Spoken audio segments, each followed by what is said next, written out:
ونستعينه ونستغفره ونؤمن به ونتوكل عليه ونعوذ بالله من شرور انفسنا ومن سيئات اعمالنا من يهده الله فلا مضل له ومن يضلل فلا هادي له واشهد ان لا اله الا الله وحده لا شريك له واشهد ان محمدا عبده ورسوله اما بعد. கண்ணியத்திற்குரிய எல்லாம் உள்ள அல்லாஹ் ஜல்ல ஷானஹு தஆலாவின் நல்லடியார்களே, அல்லாஹ்வுடைய பேரலால் அவருடைய மார்க்கத்தை அதன் தூய வடிவத்திலே அறிந்து கொள்ள வேண்டும் என ஒரே நோக்கத்தில் நாம் எல்லாம் இங்கே திரளாக குழுமிருக்கோம். காலையிலிருந்து இந்த நிகழ்ச்சியிலே பல்வேறு தலைப்புகளின் கீழ் மார்க்க சம்பந்தமான விளக்கங்களை பெறுவதற்கு அல்லாஹ் நமக்கு நல்ல வாய்ப்பை நல்கினான். எல்லா புகழும் அல்லாஹ்வுக்கு. என்னுடைய தலைப்பு அல்லாஹ்வுடைய வல்லமை, அல்லாஹ்வுடைய ஆற்றல். இந்த தலைப்பு ஏன் தரப்பட்டிருக்கிறது என்று சொன்னால், இதற்கு சில நியாயமான காரணங்கள் இருக்கின்றன. உலகத்திலே ஏராளமான மதங்கள் இருக்கின்றன. மதங்கள் என்று சொன்னால் அவற்றிலே கண்டிப்பாக கடவுள் நம்பிக்கை இருக்கும். கடவுள் நம்பிக்கை இல்லாத ஒரு மதமும் கிடையாது. கடவுள் நம்பிக்கையில வரக்கூடிய வேறுபாடுகள்னாலதான் மதங்களுடைய எண்ணிக்கைகளும் கூட அதிகமாக இருக்கிறது. இந்த கடவுள் நம்பிக்கை தான் மதங்களுக்கு அடிப்படை என்று சொல்லும் பொழுது, கடவுள் நம்பிக்கையில மற்றவர்கள் செய்கிற எல்லா தவறுகளையும் இஸ்லாமிய மார்க்கம் மாத்திரம்தான் தொடச்சி எறிஞ்சி ஒரு அற்புதமான தூய்மையான அறிவுக்கு ஏற்ற நடைமுறைக்கு சாத்தியமான கடவுள் கொள்கையை உலகத்திற்கு வழங்கியது. நீங்கள் எல்லா மதங்களையும் நீங்க பார்த்தீர்கள் என்று சொன்னா, எல்லா தத்துவ ஞானிகளையும் கடவுளை பற்றி பேசிய ஞானிகளையும் பார்த்தீர்கள் என்று சொன்னா, அவங்க கடவுளை ஒரு பக்கம் அளவுக்கு அதிகமாகவே புகழ்வாங்க. அந்த மாதிரி யாருக்கும் புகழ முடியாது என்று நினைக்கிற அளவுக்கு புகழ்வாங்க. இன்னொரு பக்கத்தில் அடுத்த நிமிஷமே அதுக்கு நேர் மாற்றமாக கடவுளை அதல பாதாளத்தில் போட்டு மிதிப்பாங்க. இது எல்லா மதங்கள்லையும் எல்லா சமுதாயத்திலையும் இந்த நடைமுறையை நீங்க பார்க்கலாம்.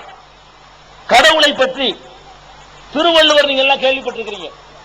அவரும் பேசுறார். கடவுளை ரொம்ப சூப்பரா புகழ்றார். அகர முதல எழுத்தெல்லாம் ஆதி பகவன் முதற்றே உலகுங்கிறார். எழுத்துக்கு எப்படி அகரம் முதல் எழுத்தா இருக்கிறதோ, அகரம் தான் ஆனா, ஆனா எப்படி முதல் எழுத்தாக இருக்கிறதோ, உலகத்திற்கு முதலாமவன் கடவுள் அப்படின்னு சொல்றாரு. கற்றதனால் ஆய பயன் என்கொள் வாளறிவன் நற்றால் தொழார் இணைங்கிறாரு. நீ எவ்வளவுதான் கற்றால் என்னப்பா, கடவுளுடைய தாழ் பணிகள் என்று சொன்னா நீ என்ன பயன் அடைய போற, இப்படி எல்லாம் இன்னொரு பக்கம் சொல்றாரு. இன்னொரு பக்கம் பாத்தீங்கன்னா, வேண்டுதல் வேண்டாமை இளாநடி சேர்ந்தாருக்கு யாண்டும் இடும்பை இளங்கிறாரு. கடவுள்னா அவனுக்கு வேண்டுதலும் இல்லையா, வேண்டாங்கிறது இல்லையா, ஆசை இல்லைங்கிறார். கடவுள்ங்கிறவன் வேண்டுதலும் இல்லாதவன் வேண்டாதலும் இல்லாதவன், அவனுடைய அடி சேர்ந்தவர்களுக்கு இடும்பை துன்பம் கிடையாது அப்படிங்கிறாரு. இப்படி எல்லாம் கடவுளை ஆகா ஓஹோன்னு தூக்கி போட்டு மேல கூட வச்சுட்டு நச்சுன்னு போடுறாரு. பாருங்க என்ன போடுறாரு, தெய்வத்தால் ஆகாதனினும் முயற்சி தன்மை வருத்த கூலி தரும்ன்றார். அப்புறம் தெய்வம் தொழால் கொழுநல் தொழுதலுவால் பெய்யன பெய்யும் அழகுன்றார். ஒரு பக்கம் என்ன செய்வாரு, அவன் தான் எல்லாம், அவனை விட்டா கெதியே இல்ல, கடவுள் தான் எல்லாத்துக்குமே காரணம்னு ஒரு பக்கம் பேசுவாங்க. இன்னொரு பக்கம் என்ன செய்வார்னு கேட்டா, அதாவது தெய்வத்தை கூட கடவுளை கூட தொழுவாம ஒரு பொம்பளை புருஷனை தொழுதாள்னு சொன்னா அவன் மழை பெய்யுத பெஞ்சிருமா. தெய்வம் தொழால் கொழுநன் தொழுதலுவாள், கொழுநன புருஷன், அந்த கொழுந்தனை தொழுதுகிட்டு இருந்தாள்னு சொன்னா பெய்யன பெய்யும் மழைந்தாரு. முயற்சி திருவிளையாக்கும் சொல்ல வரும் என்ன செய்வாரு, தெய்வத்தால் ஆகாவிட்டா கூட முயற்சியினால் ஆகும் பாரு. தெய்வத்துக்கு கொடுக்குற அந்தஸ்து வாங்கிருச்சா. ஒரு பக்கம் பார்த்தா எல்லாம் தெய்வம் தாங்கிறாரு, இன்னொரு பக்கம் பார்த்தா போடா தெய்வமாவது வண்ணம் கட்டியாது. நம்ம முயற்சி பண்ணுனா தெய்வத்துக்கு முடியாதே கூட நம்ம செய்யலாம். தெய்வத்துக்கு என்ன அந்தஸ்து இவருடைய உள்ளத்துல ஒண்ணும் இல்ல. தெய்வத்துக்கு உங்களுக்கு எனக்கு என்ன அந்தஸ்து கொடுக்கிறாரோ அர்த்தம் கொடுத்திருக்கிறாரு. இப்படியான காட்சிகளை தான் எல்லா மார்க்கங்களையும் பார்க்கிறீங்க. நான் வள்ளுவர் எதுக்கு சொல்றேன்னு கேட்டா, கொஞ்சம் கொஞ்சம் பரவாயில்லைன்னு சொல்லக்கூடிய நூல் அதுதான். அதே இப்படி இருந்தா அந்த நூலை உலக பொதுமுறை ஆக்கணும்னு பேசுறாங்களே, அந்த நூல்லையே கடவுளை பத்தி சொல்லும் போது ஒரு பக்கம் அங்க வைக்க, ஒரு பக்கம் பொத்து கீழே போட்டு ஒரே மிஞ்சி அழைச்சி பேசிக்கிறோம். கடவுளை ஒண்ணும் இல்லைன்றான், நமக்கு கீழேங்கிறான். கடவுளுங்கிற நமக்கு மிஞ்சினவனா? நம்ம முயற்சிக்க முடியாது, எதுவும் கிடையாது, கடவுளை மிஞ்சி நம்ம ஜெயிக்கலாம் அப்படின்னு சொல்லிட்டான்னு சொன்னா, இப்படி ஒரு கடவுள் இருந்து என்ன இல்லாம போய் என்ன, இப்படி என்ன காட்சியில நீங்க பாக்குறீங்க. அதே மாதிரி அரபு நாட்டுல சங்க காலத்துல இலக்கியங்கள் இருக்கு, அதை படிச்சு பார்த்தா பயங்கர தமாஷ், கடவுளை பத்தின தமாசுகள். சங்ககால இலக்கியங்களை பாத்தீங்கன்னா கடவுளை ஆகவகன்னு புகழ்வாங்க. கடவுளை துதி பாடி புகழ் பாடிதான் எந்த ஒரு கவிதையும் ஆரம்பிப்பான். இப்படி எல்லாம் பண்ணிட்டு ஒரு சம்பவம் பாருங்க, ஒரு கவிஞன், அந்த கவிஞனுடைய தகப்பனை வந்து கொண்டு போடுறாங்க. அந்த காலத்து அறியாமை காலத்துல உள்ள கவிஞன், அரபு நாட்டு கவிஞன், அவன் அப்பனை வந்து யாரை கொண்டு போடுறாங்க, கொலை செஞ்சு போடுறாங்க. கொலை செஞ்ச உடனே இவன் என்ன செய்யறான்னா, கடவுள் சிலைக்கு முன்னாடி வந்து நின்று திருவுள சீட்டு போட்டு பாக்குறான். என்ன திருவுள சீட்டு? ஒரு சீட்ல பலிக்கு பலி வாங்க வேண்டும், இன்னொரு சீட்ல பலிக்கு பலி வாங்க கூடாது, மன்னிச்சிடணும் அப்படின்னு ரெண்டை எழுதி சீட்டை குலுக்கி எடுப்போம். எந்த சீட்டு வருதோ அது கடவுளுடைய முடிவுன்னு எடுத்துக்கொண்டு, அந்த கடவுள் பலிக்கு பலி வாங்க சொன்னா அப்பனை கொன்றவனை போய் பழி தீர்ப்போம், வேணான்னு சொன்னா விட்டுருவோம் அப்படின்னு சொல்லி என்ன பண்றான், கடவுள் சிலைக்கு முன்னாடி திருவுள சீட்டை எழுதி போடுறான். பழி வாங்கு பழி வாங்காத ரெண்டு சீட்டு எடுக்கிறான். பழி வாங்காதன்னு வருது. அவனுக்கு வந்து திருப்தி அடையல. கடவுள் சொன்னா நம்பிட்ட போயிட வேண்டியதானே, அவனுக்கு அந்த தீர்ப்பு தான் வரணும்னு எதிர்பார்க்கிறான். வருது பழி வாங்காதன்னு, திருப்தி அடையல. மர குலுக்கி போட்டு இன்னொரு காய் எடுக்கிறான், பழி வாங்காத வருது. மூணாவது தடவை எடுக்கிறான், பழி வாங்கிட்டு வரல, பழி வாங்காதுன்னு வருது. உடனே கையில வச்சிருந்த அருவாள் எடுத்துக்கிட்டு, உங்க அப்பன் செத்துனா அப்படி சொல்லுவியா? இது கடவுளை, கடவுள் கொடுத்த மரியாதையை பாருங்க. கடவுள் சிலைக்கு முன்னாடி நின்றுகிட்டு உங்க அப்பன் செத்து இருந்தா, உங்க அப்பனை கொண்டிருந்தா பழி வாங்காதுன்னு சொல்லுவியா? எங்க அப்பனா இருக்குங்கிறத சொல்ற. கடவுள் கொடுத்த மரியாதை விளங்கிட்டீங்களா? ஒரு பக்கம் கடவுளை கேட்டுதான் முடிவு செய்யறேன்னு சொல்லுவான், இன்னொரு பக்கம் உங்க அப்பா செத்து இருந்தா அப்படி செய்வியா, பழி வாங்கன்னு சொல்லுவீல அப்படின்னு கேட்கறான். இந்த இதெல்லாம் எதுக்கு சொல்றேன்னு கேட்டா, கடவுளுங்கிறது வந்து இவங்களுக்கு ஒரு விளையாட்டு பொருள் மாதிரி. ஒரு பக்கம் அப்படி மேல இருக்குவாங்க, ஒரு பக்கம் அந்த கடவுளே வந்தாலும் மாற்ற முடியாதுமா. அப்புறம் என்ன கடவுள்? கடவுள்னு ஒத்துக்கிட்டேன்னு சொன்னா அவருக்குரிய வல்லமையோட, அவருக்குரிய ஆற்றலோட, அவருக்குரிய சக்தியோட கடவுளை ஏற்றுக்கொள்ளணுமே தவிர, கடவுளை வந்து வீக்கான ஒரு நிலையில வைத்து ஏற்றுக்கொள்ளக்கூடாது அப்படிங்கிறது இஸ்லாத்தின் நிலைப்பாடு. எல்லா மார்க்கங்களையும் பாருங்க, கடவுளை வந்து இப்படி ஒரு பைத்தியக்காரம் பண்றாங்களா, கடவுள்னு சொல்லிக் கொள்வார்கள். என்னென்ன பலவீனம் இருக்கோ எல்லா பலவீனத்தையும் கடவுளுக்கு நம்மளோட ஜாஸ்தியா கொடுத்து வச்சிருப்பாங்க. நம் மனுஷனுக்கு இருக்கிற பலவீனத்தை விட கடவுளுடைய பலவீனம் ரொம்ப அதிகமாகவே இருக்கும். கடவுள்னு சொல்வார், கடவுள் நம்மளோட நல்ல திம்பார், நம்ம அரைக்கக்கூடிய அரிசி தான் திம்போம். கடவுளுக்கு வந்து 1.5 மூட்டை அரிசி வேணும், கடவுள் போட்டு தின்னுட்டே இருப்பாரு. அந்த மாதிரியான கடவுள்கள் காட்சி நீங்க வயிறுலாம் பார்த்துல பெருசா இருக்குங்க, ஒரு புள்ளத்தாச்சி வயிறு 3 புள்ள வயிற்றுல இருக்கிற மாதிரி பெருசா இருக்கும். அந்த மாதிரியான கடவுள் தான் நல்லா சாப்பிடுவாரு, கடவுள் தான் நல்லா குடிப்பாரு. கடவுளா அவருக்கு உனக்குலாம் ஒரு பொண்டாட்டினா அவருக்கு 100,000 வேணும் கடவுள்னு சொல்லி, அப்படி மனைவி மக்களோட அவர் சம்பவம் பண்ணுவாரு. கடவுள்னு சொன்னா அடுத்த முன்னாடி தூக்கிட்டு வருவாரு, கடவுள்னு சொன்னா அநியாயத்துக்கு சண்டைக்கு போவாரு. இது மாதிரி எல்லாம் கடவுளை பத்தி கண்ணா தூங்குவாரு, கடவுள் ரெஸ்ட் எடுக்கணும், கடவுள் ஓய்வு எடுக்கணும், கடவுளுக்கு வந்து டயர்ட் ஆயிடுவாரு, கடவுளுக்கு வாரிசு வேணும், கடவுளுக்கு புள்ள குட்டி வேணும். இந்த மாதிரி எல்லாம் சொல்லி கடவுளை ஒண்ணும் இல்லாம ஆக்கக்கூடிய காட்சிகளை உலகத்தில் உள்ள எல்லா மார்க்கங்களையும் பாக்குறீங்க, எல்லா சமுதாயத்திலையும் பாக்குறீங்க. கடவுளுங்கிறது ஒரு கிண்டலுக்கு உள்ள ஒரு பொருளாக ஆயிடுச்சு. அந்த லவ் பண்ணும் போது கூட லவ் பாட்டு படிப்பான், அங்கேயும் போயிட்டு என்ன செய்வான்னு கேட்டா கடவுளை கிண்டல் பண்ணி கடவுளை லந்து பண்ற மாதிரி என்ன செய்வான், பாட்டு படிக்குவான். திருப்பதி ஏழுமலை வெங்கடேசான்கிட்டு லவ் பாட்டு படிக்கிறாங்க. நீ கடவுளை நினைச்சு அங்க என்ன லவ் பாட்டு, அங்க என்ன கிண்டலு, கடவுள்னு சொல்லிக்கிறவான். அங்க போய் என்ன செய்வான், தண்ணி அடிச்சுட்டு ஆடுவான். கடவுள் நம்ம கடவுள் முறையில் நிக்கிறோம், கடவுளை நம்ம பார்த்துட்டு இருப்பாரு, கடவுளுக்கு கண்காணிக்கிற சக்தி அங்க நிக்க மாட்டான். கடவுள் விழான்னு சொல்லிட்டு கடவுளுக்கு முன்னாடி தண்ணி அடிப்பான், கடவுளுக்கு முன்னாடி ஆட்டம் போடுவான், கடவுளுக்கு முன்னாடி கூத்து போடுவான். எல்லா காட்சிகளும் நீங்க பாக்குறீங்க. இப்படி அப்பனுக்கு முன்னாடி போடுவியா, உன்னுடைய 1ஆம் கிளாஸ் வாத்தியாருக்கு முன்னாடி ஆட்டம் போடுவியா? போட மாட்டேன். அந்த மரியாதை கூட கடவுளுக்கு இல்லை. இப்படித்தான் உலகம் பூரா இருக்கிற காட்சியை பாக்குறீங்க. இஸ்லாமிய மார்க்கம் என்ன பண்ணு தெரியுமா, கடவுள் கொள்கையை சொல்லிட்டு வித்தியாசம் தான். கடவுளை வல்லமை மிக்கவனாக எல்லா வகையிலும் அவனுடைய வல்லமைக்கு எந்த பங்கமும் வந்துடக்கூடாதுன்னு சொல்லி அப்படி மேல கொண்டு நிப்பாட்டி இருக்குது. மேல நிப்பாட்டினா தான் கடவுளை தேவை. என்னைய மாதிரி ஒரு சராசரி ஆளா இருந்தா அந்த கடவுள் எனக்கு என்னத்துக்குங்கிறேன். எனக்கு ஆசை இருக்கு, கடவுளுக்கு ஆசை இருக்கு. இவன் என்ன எனக்கு கடவுளுங்கிறேன். எனக்கு பசிக்குது, கடவுளுக்கும் பசிக்குது. இவன் யார் எனக்கு கடவுளா இருக்கிறதுக்கு? நானே இருந்துட்டு போயிடலாமே. எனக்கும் பசிக்குது, அவனுக்கும் பசிக்குது. இவன் என்னையா கடவுளு? எனக்கு தாகம் அடிக்குது, அவருக்கு தாகம் அடிக்குது. இவர் என்ன கடவுளு? எனக்கு கொஞ்ச நேரம் பேசினா ரெஸ்ட் தேவைப்படுது, கடவுளுக்கும் தேவைப்படுது. அவர் என்ன கடவுளு? அப்படி நினைக்க மாட்டேங்கிறான். எல்லாத்திலும் என்ன பண்றான்? மனுஷன மாதிரியே தான் கடவுளை எல்லா வகையிலும் கொண்டாந்து நிப்பாட்டி தன்னைய மாதிரியே கடவுளை பார்க்கக்கூடிய அந்த கோளாறுனால நிறைய அவமானங்கள் கடவுளுக்கு ஏற்படுது. அல்லாஹ் குர்ஆன்ல சொல்லும் பொழுது மக்கா காபிர்களை பத்தி பேசும்பொழுது இப்படித்தான் சொல்றான். உமா கதருல்லாஹ ஹக்க கத்ரிஹி, அல்லாஹ்வை கண்ணியப்படுத்தும் அளவுக்கு இவர்கள் கண்ணியப்படுத்தவில்லை. அல்லாஹ் மறுத்தாங்க சொல்றான். மக்காவில் இருந்த காபிர்கள் எல்லாம் கடவுளை ஏத்துக்கிட்டான். என்ன தப்பு பண்ணான்னு கேட்டா கொடுக்கிற கண்ணியத்தை ஒழுங்கா கொடுக்கல. ஒரு பக்கத்துல கடவுள் கல்யாணத்துக்கு கடவுள்னுக்குருவான், கருமாதி கடவுள்னுக்குருவான், வேற மற்ற விஷயங்களுக்கு எல்லாம் அட போடான்றான். கடவுளை நம்புறேன்னு சொல்லிக்கிட்டே காசே தான் கடவுளான்னு படிப்பான். இப்படி படிக்கிறவன் கடவுள் கோவம் வரும்னு நினைக்கிறானா? அட கடவுள் வேற காசு வேற நல்லா தெரியுது. காசை நம்ம தான் அச்சடிக்கிறோம், நம்ம தயாரிக்கிற ஒரு பொருள். இவன் என்ன பண்றான்? காசே தான் கடவுளாடாங்கிறான். யாரு படிக்கிறான்? நாத்தியம் இல்ல, நாத்தியம் படிக்கிறான். ஒரு நாத்தியம் படிச்சான்னா அதுக்கு வேற தெரிஞ்சுட்டு போயிடலாம். அவன் லந்து பண்றான், கிண்டல் பண்றான். நீ கடவுளை நம்புற, கடவுள் சூப்பர் பவர்னு சொல்ற ஒரு பக்கம், இன்னொரு பக்கம் காசு தான் கடவுளுங்கிற. அப்ப உனக்கு காசு ஒரு கடவுள், அந்த கடவுள் ஒரு கடவுள், ரெண்டு கடவுள் ஆயிடுச்சு. இப்படியான கூத்துக்கள் எல்லாம் வரக்கூடாதுங்கிறதுக்காக இஸ்லாமிய மார்க்கம் என்ன பண்ணுது தெரியுமா? கடவுளை கண்ணியமிக்கவனாகவே எல்லா நிலையிலும் வைத்திருக்கணும்.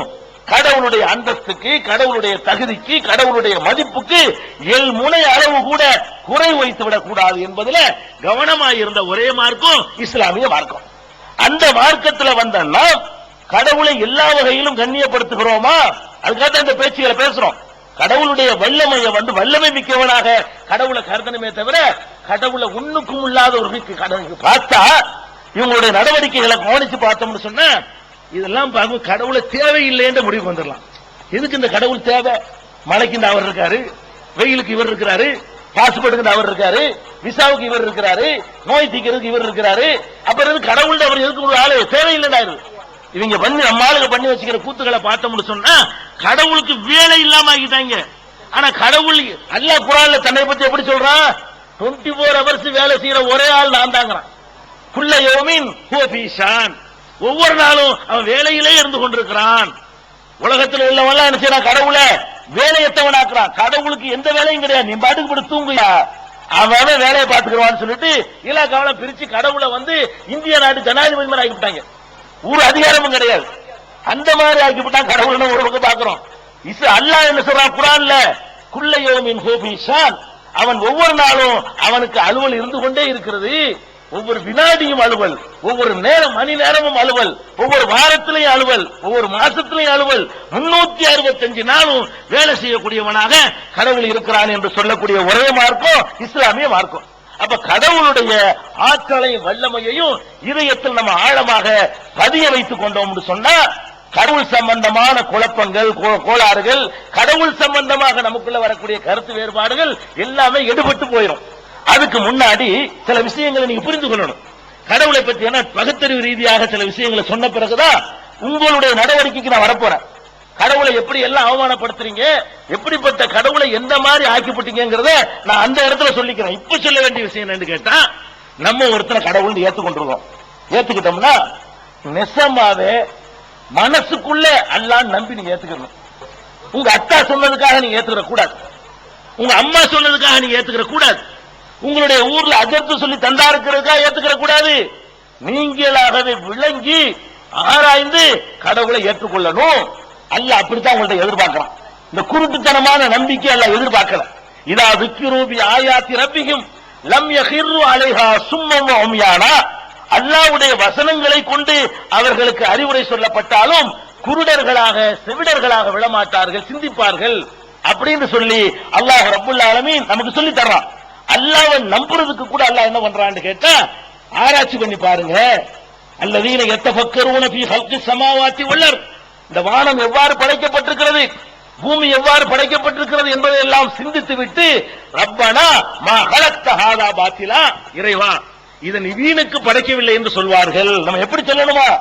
வானத்தை பார்க்கணுமா, பூமியை பார்க்கணுமா, பார்த்துவிட்டு சிந்திச்சுட்டு சொல்லணுமா, இறைவா இதை நீ வீணுக்கு படைக்கல, இவ்வளவு அதிசயங்களை படைச்சு வச்சிருக்கிறியே, இது வீணு இல்ல, வேஸ்டுக்கு படைக்கல, நீ நிச்சயமா இருக்கிற அப்படின்னு சொல்லி புரிஞ்சு நம்பணும். உங்கள்கிட்ட உள்ள கடவுள் விஷயத்துல உள்ள கோளாறுக்கெல்லாம் என்ன காரணம் தெரியுமா? அல்லாஹ் உனக்கு சொல்லி தந்து போயிட்டாங்க அல்லாஹ்னு சொல்லி நம்மளும் சொல்லிக்கிறோம்.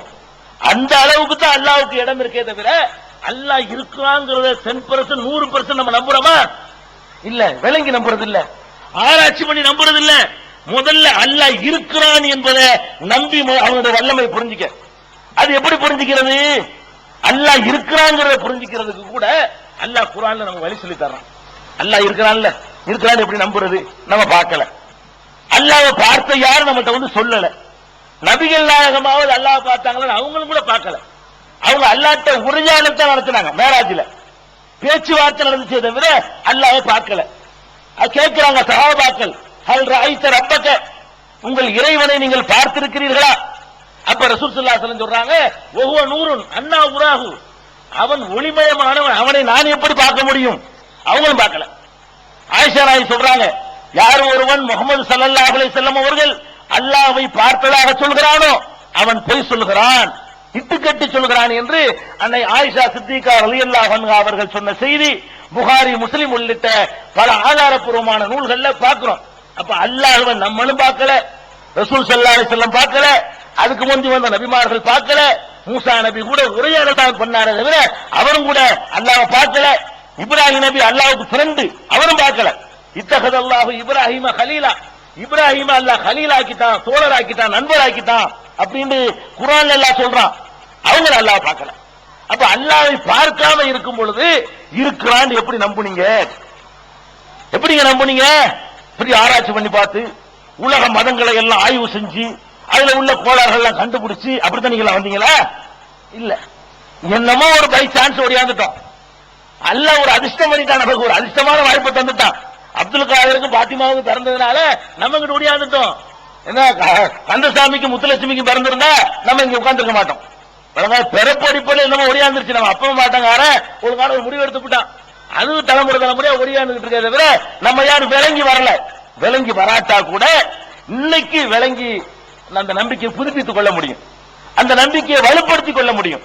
அதுக்கு அல்லாஹ் என்ன பண்றான்னு கேட்டா, கடவுள் இருக்கிறானா இல்லையான்னு சந்தேகப்பட்டு கொண்டு கடவுளை வீக் பண்ண பாக்குறியே, கடவுளுக்கு பயப்பட மாட்டேங்கிறியே, கடவுளை அறகுறையாத்தான் நீ நம்புற, முழுசா நம்ப மாட்டேங்கிறியே, அப்படிங்கிறதுக்காக வேண்டி அல்லாஹ் என்ன பண்றான், நமக்கு சில சான்றுகளை நம்ம கண்ணு முன்னாடி எடுத்து வைக்கிறான். எப்படி எடுத்து வைக்கிறான்? ஒஃபில் ஆர்லி ஆயாத்துல் லில் முகீன் ஒஃபி அன்ஃபுசிக்கும் அஃபலா துப்சிரூன். அல்லாஹ் கேட்கிறான், நீங்கள் வசிக்கிற இந்த மண்ணு பூமி, இதுல நம்பக்கூடிய சிந்திக்கிற மக்களுக்கு ஏராளமான சான்றுகள் உள்ளன. ஒஃபி அன்ஃபுசிக்கும், உங்களுக்கு உள்ளேயும் கூட சான்றுகள் இருக்கின்றன. அஃபலா ததஃபக்கரூன், சிந்திக்க மாட்டீர்களா? அல்லாஹ் கேட்கிறான். கடவுளை நீ நம்புறதா இருந்தா நீ வாழ்ற இந்த பூமியை சிந்திச்சுப்பார், உன்னை மேல இருக்கிற வானத்தை சிந்திச்சுப்பார், அதுல நடக்கிற ஏற்பாடுகளை சிந்திச்சுப்பார். இதெல்லாம் தற்செயலா? திடீர்னு உண்டாயிடுச்சா? தற்செயலாத்தான் வந்து போச்சா? அப்படின்னு நீ ஆராய்ச்சி பண்ணி பார்த்து உன்னுடைய அறிவு ஒவ்வொரு இடத்திலையும் தோல்வியை தழுவும். உன்னுடைய அறிவுனால, பகுத்தறிவுனால விடை சொல்ல முடியாத பல அற்புதங்கள் அங்கே நிகழ்வதை நீ பார்க்கலாம். அதுக்கு தான் அல்லாஹ் என்ன பண்ண சொல்றான், நீ அல்லாஹ்ங்கிற என்னை நம்புறதுக்கு முன்னாடி என்ன நீ பார்க்கல, பார்க்காம நம்புறதா இருந்தா என்னுடைய படைப்புகளை, என்னுடைய நான் படைத்து வைத்திருக்கிற பொருட்களை பார்த்துட்டு என்னுடைய வல்லமையை தெரிஞ்சுக்க.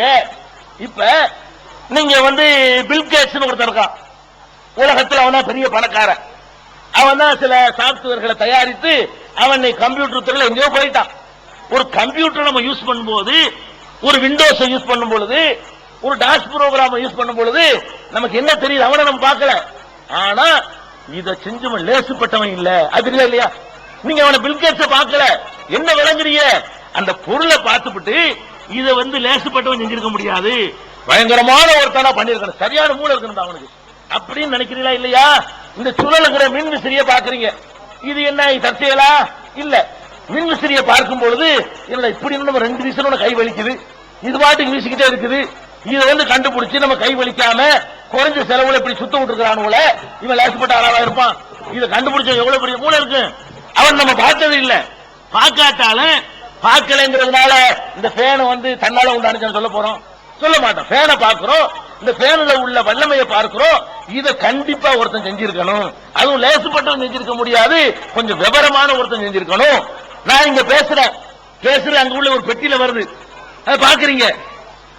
இங்க அங்க பேசுறான், இங்க வருது. எப்படி இது இந்த பெட்டிக்குள்ள இருக்கிறான் அவன், இவன் எப்படி இந்த பெட்டிக்குள்ள வந்தான்? டிவி பெட்டியை சொல்றேன் அப்படின்னு சொல்லி சிந்திக்கிறீங்களா?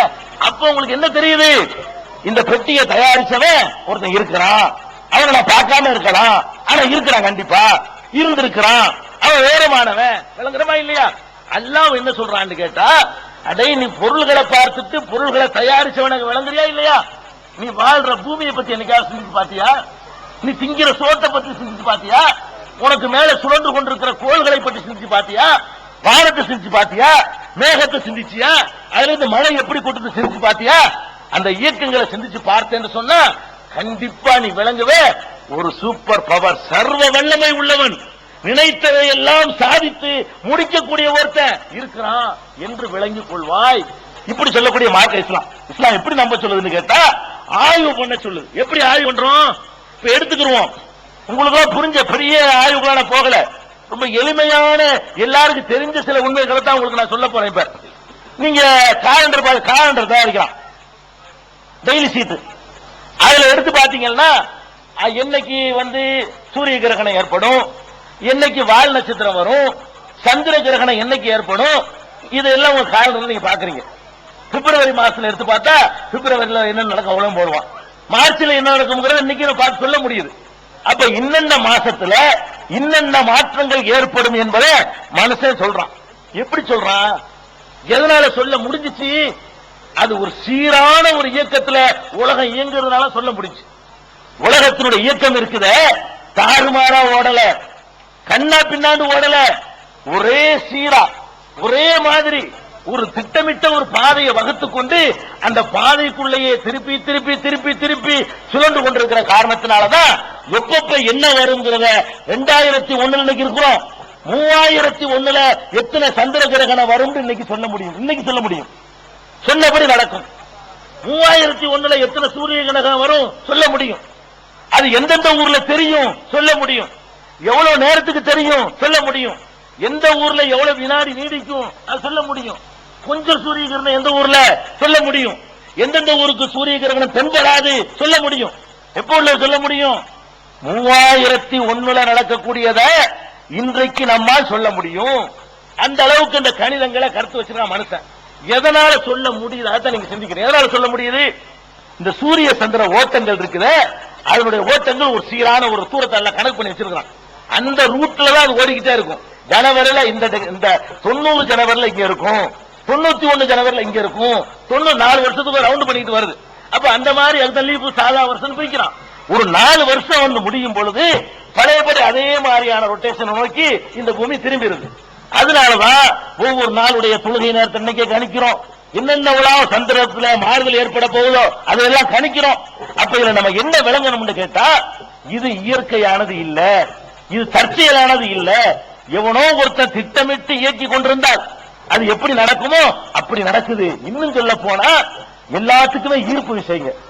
நம்ம இருக்கிற பூமி இருக்குல்ல, பூமி என்ன தூண் போட்டு நட்டி வச்சிருக்குதா? இல்ல, அது ஒரு உருண்டை, அந்த இடத்துல நிக்குது. நம்ம வாழக்கூடிய பூமி இருக்குத, பூமியும் தண்ணியும் சேர்ந்து ஒரு கோள், அது உருண்டை. அந்த உருண்டையில நம்ம இருக்கிறோம். அந்த உருண்டைக்கு மேலேயோ கீழேயோ வலப்பக்கமோ இடப்பக்கமோ எந்த பிடிமானமும் கிடையாது. அது பாட்டுக்கு அந்த இடத்துல நிக்குது. நீங்க வாழக்கூடிய பூமி, நீங்க பார்க்கிற சந்திரன் அதை நம்ம வானத்தில் கொண்டு பறிச்சு வச்சிருக்குதா? இல்ல, அது ஒரு ரவுண்டா அது ஒரு பக்கத்தில் நின்றுட்டு இருக்குது. சூரியன் இருக்குது, அது ஒரு பக்கம் சும்மா நிக்குது. எத்தனையோ கோள்கள் இருக்கு, செவ்வாய் இருக்கு, சுக்கிரன் இருக்கு, வியாழன் இருக்கு, சனி இருக்குது. எல்லா கோள்களும் கிரகங்களுமே என்ன செய்யுதுன்னு கேட்டா ஒவ்வொரு பக்கத்துல அப்படி இழுத்து வச்ச மாதிரி நிக்குது. நின்றுகிட்டு கூட இல்ல, சுழலுது. நின்று கொண்டது போட இல்லாம அது சுழலுது. சுழல்றது மாத்திரம் இல்ல, சுத்துது. ஒண்ணு இன்னொரு சுத்துது, அது இதை சுத்துது. பூமி போய் சூரியனை சுத்துது, சந்திரன் பூமியை சுத்துது, பூமியை சுத்திக்கிட்டு பூமியோட சேர்ந்துக்கிட்டு சந்திரனை சூரியனை சுத்தி முடிச்சிருது. இப்படி எல்லாம் உன்னோட ஒண்ணு கண்ணா பின்னாடி சுத்திக்கிட்டு இருக்குங்க. சுத்திக்கிட்டு இருக்கும் போது சூரியனுக்கு ஈர்க்கிற சக்தி எல்லாம் கொடுத்திருக்கிறான், நிலவுக்கு ஈர்க்கிற சக்தியை கொடுத்திருக்கிறான், பூமிக்கு ஈர்க்கிற சக்தியை கொடுத்திருக்கிறான். மேல இருந்து இப்படி போட்டா கீழே விழுற காரணம் என்னன்னு சொன்னா நியூட்டன் விதின்னு சொல்லி போடுவீங்க, புவி ஈர்ப்பு விசைன்னு. இது எல்லா கோள்களுக்கும் கொடுத்திருக்கான் அல்ல. இப்ப பூமியோட ஈர்ப்பு விசை இருக்குல்ல, இப்ப இருக்கிற சக்தியில ஒரு 5% கூடுனுச்சுன்னு வைங்க, பூமி இழுக்கக்கூடிய சக்தி கொஞ்சோடு அதிகமாச்சுன்னு வைங்க, புஷ்ஷுன்னு சந்திரனை இழுத்து போடும். சந்திரனை இழுத்து வந்து முட்டுனா என்ன ஆகும்? சந்திரன் வேகமா வந்து கீழந்து ஆட்டினதுலயே 1,00,000 பேரை காணாம அது ஓட்டி வந்து விட்டா என்ன ஆயிருக்குங்கிற லேசா அப்படி ஒரு சுடுதானங்க சுண்ணா அல்ல 1,00,000 பேரை காணாங்கிறான். அப்ப அங்க இருந்து சந்திரன் வேகமா வந்து இடி சொன்னா தூள் தூளா பூமி செதறி போயிடாதா? செதறி போகல. இதனுடைய பவர் எவ்வளவோ அதுக்குள்ள இருக்குது. சந்திரனுக்கு இருக்கிற சக்தி இருக்குது. அதனால கடற்கரைக்கு போனீங்கன்னு சொன்னா அந்த பௌர்ணமி அன்னைக்கு கடல் தண்ணியும் மேல ஏறிடும். அது இழுக்கிற இழுப்புல கடல் தண்ணி என்ன வெளிச்சத்தோட இழுக்குதா, கடல் தண்ணி வந்து கொஞ்சம் கரை முன்னாடி வெளியாந்துடும். பௌர்ணமி அன்னைக்கு கடற்புற அன்னைக்கு பாத்தீங்கன்னா கடல் தண்ணி தள்ளி கிடக்கும். காத்துல போய் பார்த்து டெஸ்ட் பண்ணலாம் நீங்க. பூமியை பிடிச்சி அது இழுக்குது. பவரோட இழுக்கும் பொழுது அந்த பூமியை மொத்தமா தூக்குற அளவுக்கு சக்தி இல்ல, கொஞ்சம் தண்ணியை தள்ளுற அளவுக்கு சக்தி இருக்குது. இழுத்தோன்னு செய்ய தண்ணி அப்படியே நெருங்கி கரைய கொஞ்சம் தண்ணி உடையாந்துருது. இந்த காட்சியை பாக்குறீங்க. எல்லா கோள்களுக்குமே இழுக்கக்கூடிய சக்தி எல்லாம் கொடுத்திருக்கிறான். எவ்வளவு தூரத்தை காந்தம் இருக்குங்க, இந்த பக்கம் ஒரு காந்தம், இந்த பக்கம் ஒரு காந்தம், நடுவுல ஒரு இரும்பு. அப்ப கரெக்டான பேலன்ஸ்ல ஜமுகனேன்னு வைங்க, அப்படியே நின்றுட்டே இருக்கும். அங்கிட்டு வராது, அங்கிட்டு வராது. ஒரு பக்கம் பவர் அதிகமாச்சுன்னு வைங்க, அந்த பக்கம் ஓடி போய் இந்த இரும்பு அடிச்சிடும், அந்த காந்தத்துல போய் ஒட்டிடும். அப்படி வராம காந்தத்தை போட்டு இழுத்த மாதிரி இந்த பக்கம் பூமியை சூரியன் இழுக்க, அந்த பக்கம் சந்திரன் இழுக்க, இந்த பக்கம் சனி இழுக்க, எல்லா இழுவையும் சமமான கோணத்தில் வச்ச உடனே உன்னுக்கு போக முடியும். இந்த பூமிக்கு அந்த வட்டத்தில் நின்றுகிட்டே தான் இருக்குது. அது சுத்த வர செய்யுது, சுத்திக்கிட்டே வருதே தவிர அந்த டிஸ்டன்ஸ் கூடல குறையல.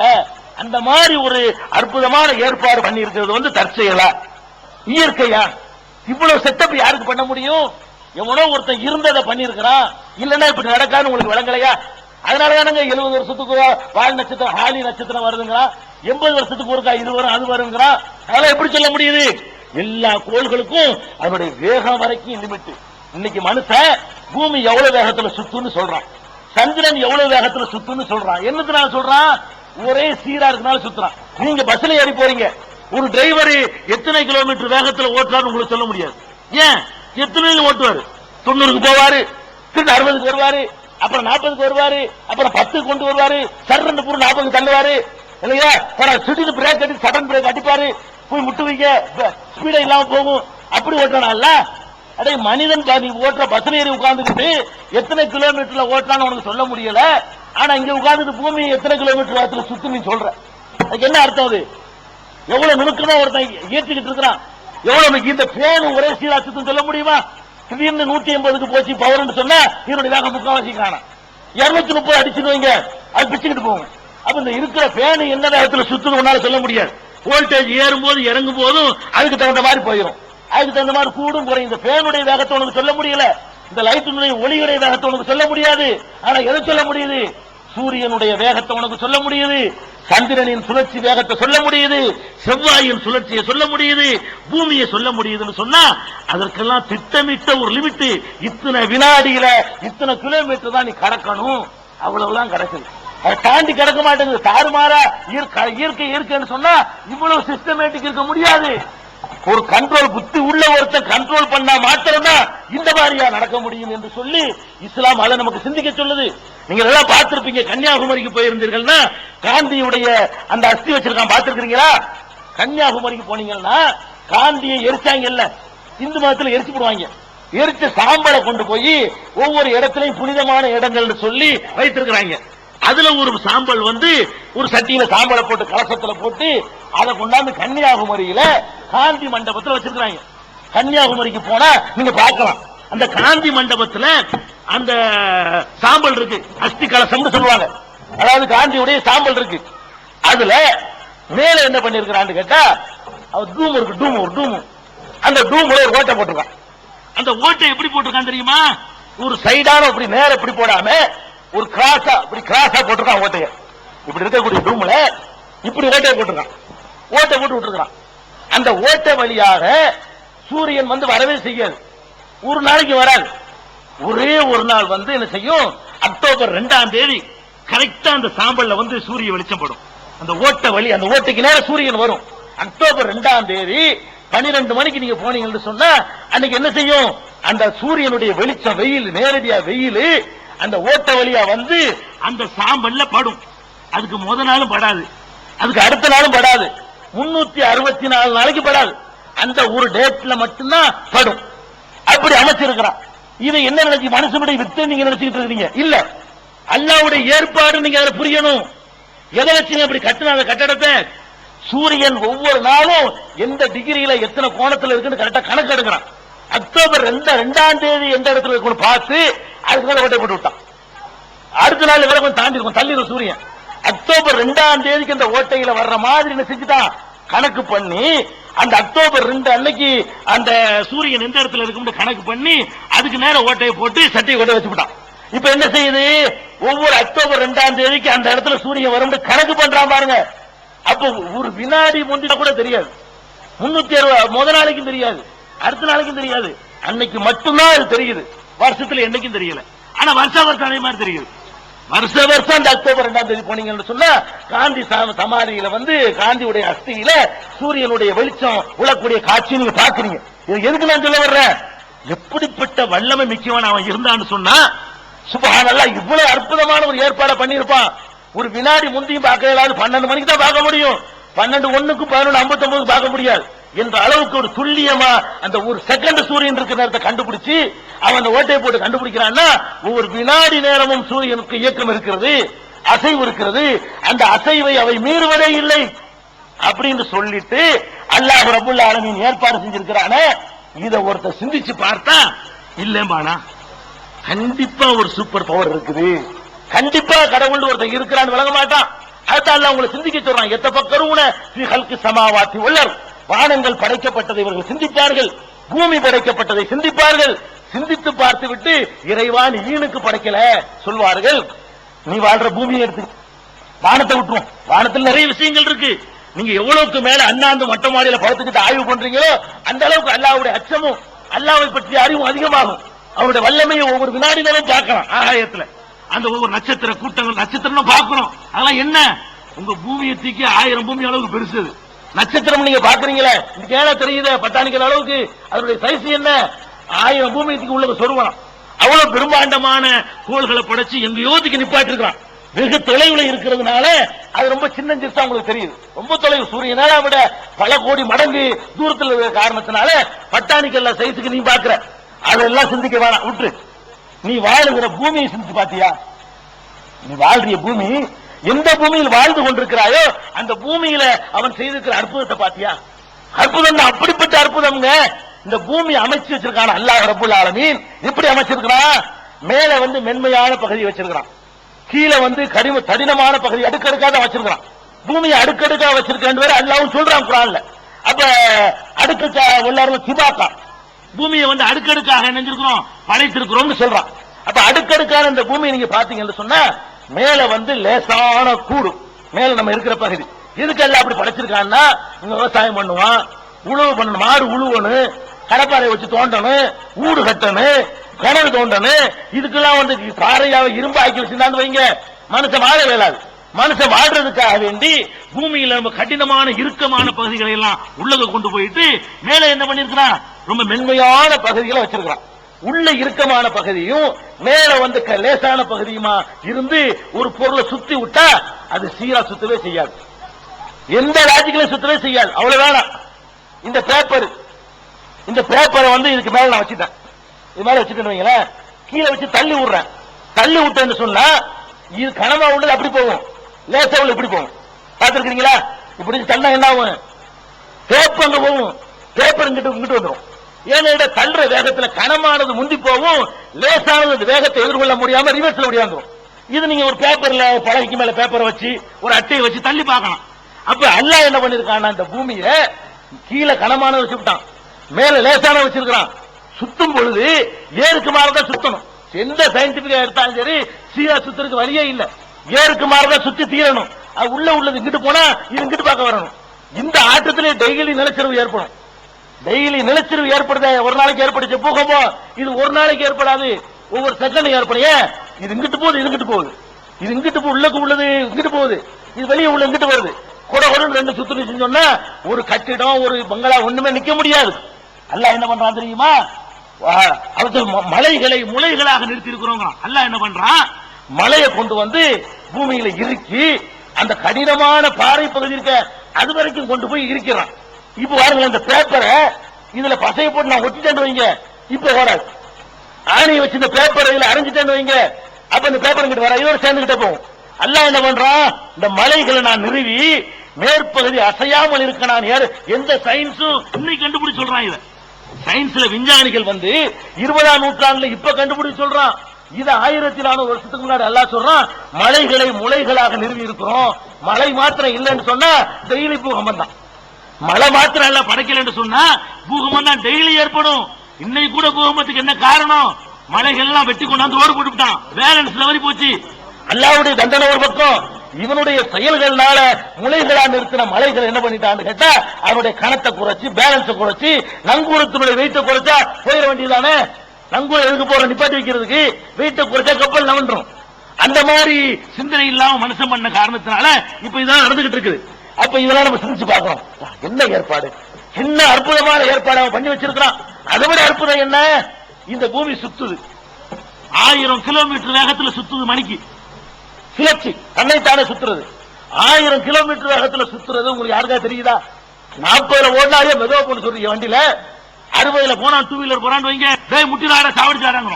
60 தாங்கல நமக்கு, ஸ்பீடு 60ல போனா நமக்கு தாங்க முடியல. ஒரு டிரைவர் 100ல அமுக்குனான்னு வைங்க, என்ன பண்ணுவோம் நம்ம? ஈரக்குலையை பிடிச்சிருவோமா இல்லையா? என்ன தெரியலையே, தண்ணி அடிச்சுனா என்ன பண்ணிட்டாங்க, நம்மளை காலி பண்ணிடுவானா, பயப்படுறமா இல்லையா?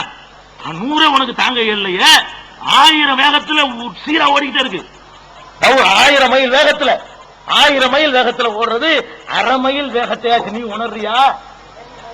ஓடுற உனக்கு தெரியுதாண்ட? இப்ப ஓடிக்கிட்டு நான் பேசுறதுக்கு பேச ஆரம்பிச்சதுல இருந்து இப்ப 500 கிலோமீட்டர் போயிட்டோம், தள்ளி வந்துட்டோம் எல்லாருமே. 1/2 மணி நேரம் ஆச்சு, 500 கிலோமீட்டர் போச்சு. யாருக்கா தெரிஞ்சுச்சா? தெரியல. அப்ப ஒரு மணி நேரத்துல 1000 கிலோமீட்டர் சுத்தி வர்றோம், எவனுக்கும் தெரியல, யாராலையும் உணரவே முடியல. அப்ப அந்த சுழலும் வைத்து உணர வச்சிருந்தான்னு வைங்க, மண்டலாயிருவோமே. நம்மள வந்து அந்த வேகத்தை உணர வச்சாண்டு வைங்க, ஒரு கிளிய பிடிச்சி ஒரு கூண்டுக்குள்ள அடைச்சி ஒரு கைத்த போட்டு கட்டி இப்படி ஒரு 100 சுத்து சுத்துங்களேன், எடுத்து விட்டா கிளிக்கு லூசு பிடிச்சிடும், பைத்தியமாயிரும். ஆமா, 100 சுத்து இப்படி சுத்துனீங்கன்னா அது என்ன ஏது தடுமாறி ஒண்ணும் தெரியாது. அந்த சுழற்சி தெரிய தெரிய என்ன செஞ்சிரு, மெண்டலா போயிரும், கிளி பைத்தியம் முடிச்சு போயிடும். அது அதனுடைய சீரான நடவடிக்கை அதுக்கு இருக்காது, பாதிக்கப்பட்டு போயிடும். அப்ப நம்மளை இந்த சுத்து சுத்துறான் அல்ல, இத்தனை வருஷமா போட்டு சுத்திட்டு இருக்கான். நீ பிறந்து 25 வருஷம் ஆச்சுன்னா 25 வருஷமா போட்டு சுத்துறான, உனக்கு ஏதாவது தெரிஞ்சிச்சா, ஏதாச்சும் ஆணுச்சா, என்னமாவது பாதிப்பாச்சு ஏற்பட்டுச்சா? ஏற்படல. அப்ப இதெல்லாம் நம்ம சிந்திக்கணும், என்ன ஏற்பாடு? அந்த சுழற்சியை கரெக்டான வேகத்துல கொடுத்து நமக்கு விளங்காம ஆக்கி வச்சிருக்கிறானே, அது எவ்வளவு பெரிய அற்புதம்.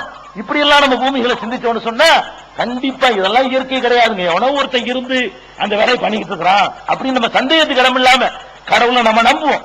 அதே மாதிரி இந்த பூமியுடைய சுழற்சி ஒரு பக்கம் இருக்கட்டும், வேகணும். இந்த பூமிக்குள்ள அல்லாஹ் செஞ்சிருக்கிற இன்னும் பல ஏற்பாடுகளை பாருங்க.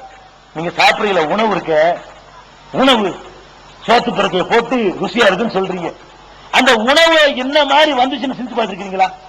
அல்லாஹ் அப்படி சிந்திக்க சொல்றான்.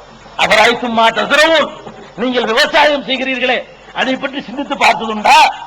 அன்தும் தஸ்ரவூனஹு அம் நஹ்னு ஸாரிஊன், நீங்கள் விவசாயம் பண்ணுகிறீர்களா நாம் பண்ணுகிறோமா? நல்லா கேட்கிறோம். நம்ம தான் பண்றோம் நினைச்சுக்கிட்டு இருக்கிறோம். அல்லாஹ் கேட்கிறான், ஏன்னா நீ பண்றியா நான் பண்றேனா? என்ன விவசாயம் பண்றீங்க? ஒரே ஒரு நெல்லை கொண்டே போடுறீங்க, மண்ணுக்குள்ள புதைக்கிறீங்க. மண்ணுக்குன்னு ஒரு சக்தி இருக்குது. என்ன சக்தி? எதை போட்டாலும் அடிச்சு சாப்பிட்டுரும், தின்றும். இரும்ப போட்டு பாருங்களேன், இந்த வாட்சியை கொண்டு புதைச்சு வச்சு 3 மாசம் கழிச்சு எடுத்தா என்னவா இருக்குது? இருக்காது. இத்து துருப்பிடிச்சு ஒண்ணுமலா வைக்கிறோம். இரும்பத்துக்கு போட்டாலும் திங்கக்கூடிய ஆற்றல் எதுக்கு உண்டு? மண்ணுக்கு உண்டு. அந்த மண்ணுக்குள்ள ஒரு நெல்லை கொண்டு புதைக்கிற, திங்க முடியல. மண்ணு என்ன செய்யுது, நெல்லை என்ன செய்யுது? மண்ணை எடுத்து போராடுது. போராடி வெற்றி கண்டு அதை கிழிச்சுக்கிட்டு வந்து அதை புலத்துக்கிட்டு மேல அப்படி தலைவி தூக்குது. ஒன்னும் செய்ய முடியல. எது அழிக்க சக்தி பெற்றிருக்கிறதோ அதுல இருந்து தேவையான சத்துக்களை உறிஞ்சிக்கிறது. உறிஞ்சிக்கிட்டு நீ அழிக்க பாக்குறியா, உன்னையே உணவா சாப்பிட்டு நான் எப்படி வளர்றேன் பாரு அப்படின்னு சொல்லி புதைச்ச நெல்லு 1க்கு 700 700 பெருகி வருது. இப்ப நம்ம சிந்திச்சு பார்க்கணும், இந்த நெல்லுலாம் என்ன? இந்த 70 நெல் 7000 நெல் எதுக்குள்ள இருந்துச்சு? அந்த ஒரு நெல்லுக்குள்ள இருந்துச்சு. அந்த ஒரு நெல்லத்துக்கு போட்ட உடனே அந்த பூமியில் இருக்கக்கூடிய களிமண்ணை எல்லாம் தன்னுடைய இனமாக மாற்றி உனக்கு நெல்லா தருது. 2 தடவை விவசாயம் பண்ணி பாத்தீங்கன்னா அந்த மண்ணில சேர் இருக்காது. சேரப்ப எடுத்துருது. சேர்தான் திங்கிறோம். நம்ம நெல்லுன்னு திங்கிறோமே, அரிசியை திங்கல. உண்மையில நம்ம திங்கிறது என்ன திங்கிறோம் கேட்டா மண்ணை தான் திங்கிறோம். நெல்லை கொண்டு போடுறோம், விளைஞ்சு உற்பத்தி ஆகி வருது. உற்பத்தியான பிறகு மண்ணுடைய தரத்தை சோதனைக்கு அனுப்புனீங்கன்னா அதுல உள்ள இன்னதை காணாங்கிறாங்க. தலைச்சத்தை இல்ல, சாம்பல் சத்தை காணாங்கிறான், அடிதாங்கிறான், திரும்பி ஆடுறாங்கிறான். அப்ப இந்த தலையையும் சாம்பலையும் தான் நம்ம தின்று இருக்கிறோம். எடுத்துருச்சு இந்த நெல். அப்ப இந்த ஒரு செட்டிங் பண்ணது யாரு? சிரிச்சு பார்த்திருக்கிறோமா? இந்த ஒரு மெல்லிச இந்த கதிருக்கு பூமியை பிளந்துகிட்டு வரக்கூடிய சக்தியை கொடுத்தவன் எவன்? அது செஞ்சு பார்த்திருக்கிறோமா? மரங்கள்ல செவர்கள்ல கொண்டு போய் காக்கை எச்சம் போடுது. ஆலம்பழத்தை தின்றுபிட்டு எச்சம் போடும். ஒரே ஒரு ஆலமரத்து வேலை அந்த செவத்துல விழுந்துரும். அதுக்குள்ள கிழிச்சுக்கிட்டு போயிருதுங்க. நம்ம ஜம்பர் வச்சு அடிச்சாலும் போக மாட்டேங்குது. நம்ம செவத்துல ஆணி அடி இருக்கு, ஜம்பர் போட்டு அடிப்போம், போக மாட்டேங்குது. ட்ரில்லிங் மிஷின் கண்டுபிடிச்சு வச்சுக்கிறோம். அதுல போட்டு அரை மணி நேரம் சுத்தினாதான் ஒரு ஆணி போடலாம். அதுக்கு என்ன வலிமை இருக்குது? ஒரு ஆலமரத்தினுடைய அந்த சின்ன செடியா வளர்ந்த அந்த வேருக்கு என்ன சக்தி இருக்கு? ஒரு சக்தியும் இல்ல. அது அப்படி எப்படி அசைச்சு நவட்டி இப்படி கட்டடம் பொழந்து போய் நிக்குது. புலைகள் வச்சு பத்தில நம்ம செய்யற வேலையை அது சின்ன ஒரு பொருள் செஞ்சு போடுது. அப்ப அல்லாஹ் எப்படி ஒரு குதிரத்தான வேலையை அவன் செஞ்சுக்கிட்டு இருக்கிறாங்கிறத இதுல இருந்து நாம சிந்திச்சு பார்க்கணும். அதே மாதிரி நீங்க ஒரு மாங்கொட்டையை போடுறீங்க, மாமரம் முளைக்குது, ஆயிரக்கணக்கான மாம்பழம் சாப்பிட்டா ரொம்ப ருசியா இனிப்பா இருக்குது. இதெல்லாம் எங்க இருந்து வந்துச்சு? அந்த மாங்கொட்டை வேண்டாம் சும்மா சுட்டு சாப்பிட்டு பாருங்களேன், இனிக்குமா? மாங்கொட்டையில இனிப்பு இல்ல. அதுல ஊத்துற தண்ணி சீனியை கலந்து ஊத்துனீங்களா? அதுல இனிப்பு இல்ல. அந்த மண்ணத்தான் கொஞ்சம் நக்கி பாருங்களேன், எந்த இடத்துல முளைக்க போட்டியில அது இனிக்குமா? இன்னைக்கு மண்ணில இனிப்பு இல்ல, அந்த தண்ணியில இனிப்பு இல்ல, அந்த விதையிலையும் இனிப்பு இல்ல. காத்த நக்கி பாருங்களேன், இனிப்பு இருக்குதா? அதுல இனிப்பு இல்ல. சூரிய வெளிச்சத்துல இனிப்பு இருக்குதா? அதுல இனிப்பு இல்ல. ஆனா இனிப்பா இருக்குதா? சக்கரை மூட்டையை கொட்டினவன் யாரு? 10,000 மாம்பழத்தை அறுத்து எடுக்கிறிய, இவ்வளவு சீனியை கொண்டு கொட்டினவன் யாரு? இவ்வளவு இனிப்பு கொட்டினவன் யாரு? இவ்வளவு வண்ணப்பொடிகளை தூணவன் யாரு? எத்தனை கலர் பாத்தீங்களா? மஞ்சள் என்ன, சிவப்பு என்ன, இவ்வளவு பச்சை காயம் வேணும்னா இந்த பொடிக்கால பழத்துக்கு பெயிண்ட் அடிக்கலாம். அவ்வளவு பச்சை அள்ளி கொட்டிருக்கான் ஆலமரத்துல. எல்லாம் இவ்வளவு பச்சையை அதுக்குள்ள கொண்டு கொட்டினவன் யாரு? எங்க இருந்து கிடைச்சது? அப்ப நம்மளை மிஞ்சி ஒரு சக்தி இருந்து கொண்டு நம்ம வாழணும் என்பதற்காக வேண்டி சில ஏற்பாடுகளை செய்யுது, வாழ்வதற்கு ஏற்ற வசதிகளை செஞ்சு தந்திருக்குது. அப்படிங்கறது வழங்குதா இல்லையா? இப்படி எல்லாம் நம்மள அல்லாஹ் சிந்திக்க சொல்றான். கடவுளை நம்புறாங்க, குருட்டுத்தனமா நம்பாத. சோத்து பெருக்கை வச்சுக்கிட்டு இது எப்படி வந்துச்சு, இது அல்லாஹ் எப்படி தந்தான், எப்படி இவ்வளவு உற்பத்தி ஆகுது, நம்ம உன்னை கொண்டு போட்டு புதைக்கிறோமே, சாணியத்தானே கொண்டு போய் போடுறோம், உரத்தை தானே கொண்டு போய் போடுறோம், அது எப்படி இத்தனை அரிசியா வந்துச்சு, இத்தனை மூட்டை எப்படி நம்ம அடுக்கி வச்சிருக்கிறோம், ரஹ்மான் தானே தந்திருக்கிறான் அப்படின்னு நம்ம நினைச்சு பார்த்து அல்லாஹ்வை நம்பணும். அல்லாஹ் நம்மள்ட்ட விரும்புறான். கண்ணை மூடி நம்புமாறு நம்மகிட்ட விரும்பல. நான் இருக்கிறத கன்ஃபார்ம் பண்ணி நம்பு, உறுதி செஞ்சுக்கிட்டு நம்பு. அதுதான் ஃபில் அர்லி ஆயாத்துல் முக்மினீன், நீங்கள் வாழுகிற இந்த பூமியிலே நான் ஒருத்தன் இருக்கிறேன், என்னுடைய வல்லமையை காட்டக்கூடிய சான்றுகள் ஏராளமாக குவிந்து கிடக்கின்றன அல்லாஹ் சொல்றான். பூமியில மட்டும்தானே? பூமியில கூட பெரிய நாங்க படிக்கணும், விவசாயம் படிக்கணும், நாங்க அக்ரிகல்ச்சர் படிப்பா படிச்சுட்டு வந்திருக்கிறோம் அப்படின்னு கேட்பீங்க. வேணாம், இன்னும் கொஞ்சம் எல்லாம் இறங்கி வர்றான். ஒபி அம்புசிக்கும், உன்னையும் செஞ்சு பாரு, எங்கேயும் போக வேணாம், உன்னைய பத்தி செஞ்சு பாடுறா. உன்னைய சிந்தித்து பார்த்தால் ஏராளமான சான்றுகளை நீ அதிசயத்தை காண்பாய். உனக்கே நம்ப முடியாது, உனக்கே நம்ப முடியாத ஆச்சரியத்தை அதிசயத்தையும் உனக்குள்ளே நான் அமைச்சு வச்சிருக்கிறேன். அதை நினைச்சு பார்த்து இதையெல்லாம் ஒரு சக்தி உள்ளவனை தவிர யாராலும் செய்ய முடியாது, இது தற்செயல் அல்ல, இது இயற்கையானது அல்ல, ஒருத்தன் இருந்து கொண்டு ஆட்டு படைச்சுக்கிட்டு இருக்கிறான் அப்படிங்கிற நம்பிக்கை நமக்கு நம்மளை அறியாமலே வரும். ஆனா நம்ம சிந்திக்கிறது இல்ல. நம்மகிட்ட உள்ளதை பத்தியே நம்ம சிந்திக்கிறது இல்ல. உங்களுடைய ஒவ்வொரு அங்க அவயவங்களையும் நீங்க சிந்திச்சு பாருங்க. உங்களுடைய கண்களை சிந்திச்சு பார்த்திருக்கிறீங்களா? உங்களுடைய கால்களை பற்றி சிந்திச்சு பார்த்திருக்கிறீங்களா? உங்களுடைய நாக்கை பற்றி சிந்திச்சு பார்த்திருக்கிறீங்களா? உங்களுடைய மூக்கை பற்றி சிந்திச்சு பார்த்திருக்கிறீங்களா? உங்களுடைய உடம்பு பூரா பரவி இருக்கிற தொடு உணர்ச்சியை பற்றி சிந்திச்சு பார்த்திருக்கிறீங்களா? உங்க தலையில வைத்திருக்கிற மூளையை பற்றி சிந்திச்சு பார்த்திருக்கிறீங்களா? உங்க உடல்ல இருக்கிற குடல் அமைப்பை பற்றி, ஈரலை பற்றி, அந்த இதயத்தை பற்றி, நுரையீரலை பற்றி எல்லாம் சிந்திச்சு பார்த்திருக்கிறீங்களா? சிந்திச்சு பார்த்தா சுப்ஹானல்லாஹ், யா அல்லாஹ் நீ இருக்கிற, நிச்சயமா நீ இருக்கிற என்பதில் எங்களுக்கு எல்முனையும் சந்தேகம் இல்லைன்னு ஒருத்தன் அப்படி நம்புவான். அவ்வளவு அதிசயங்களை அல்லாஹ் ரப்புல் ஆலமீன் நமக்குள்ள போட்டு வச்சிருக்கிறான், நம்ம காட்டுறான்.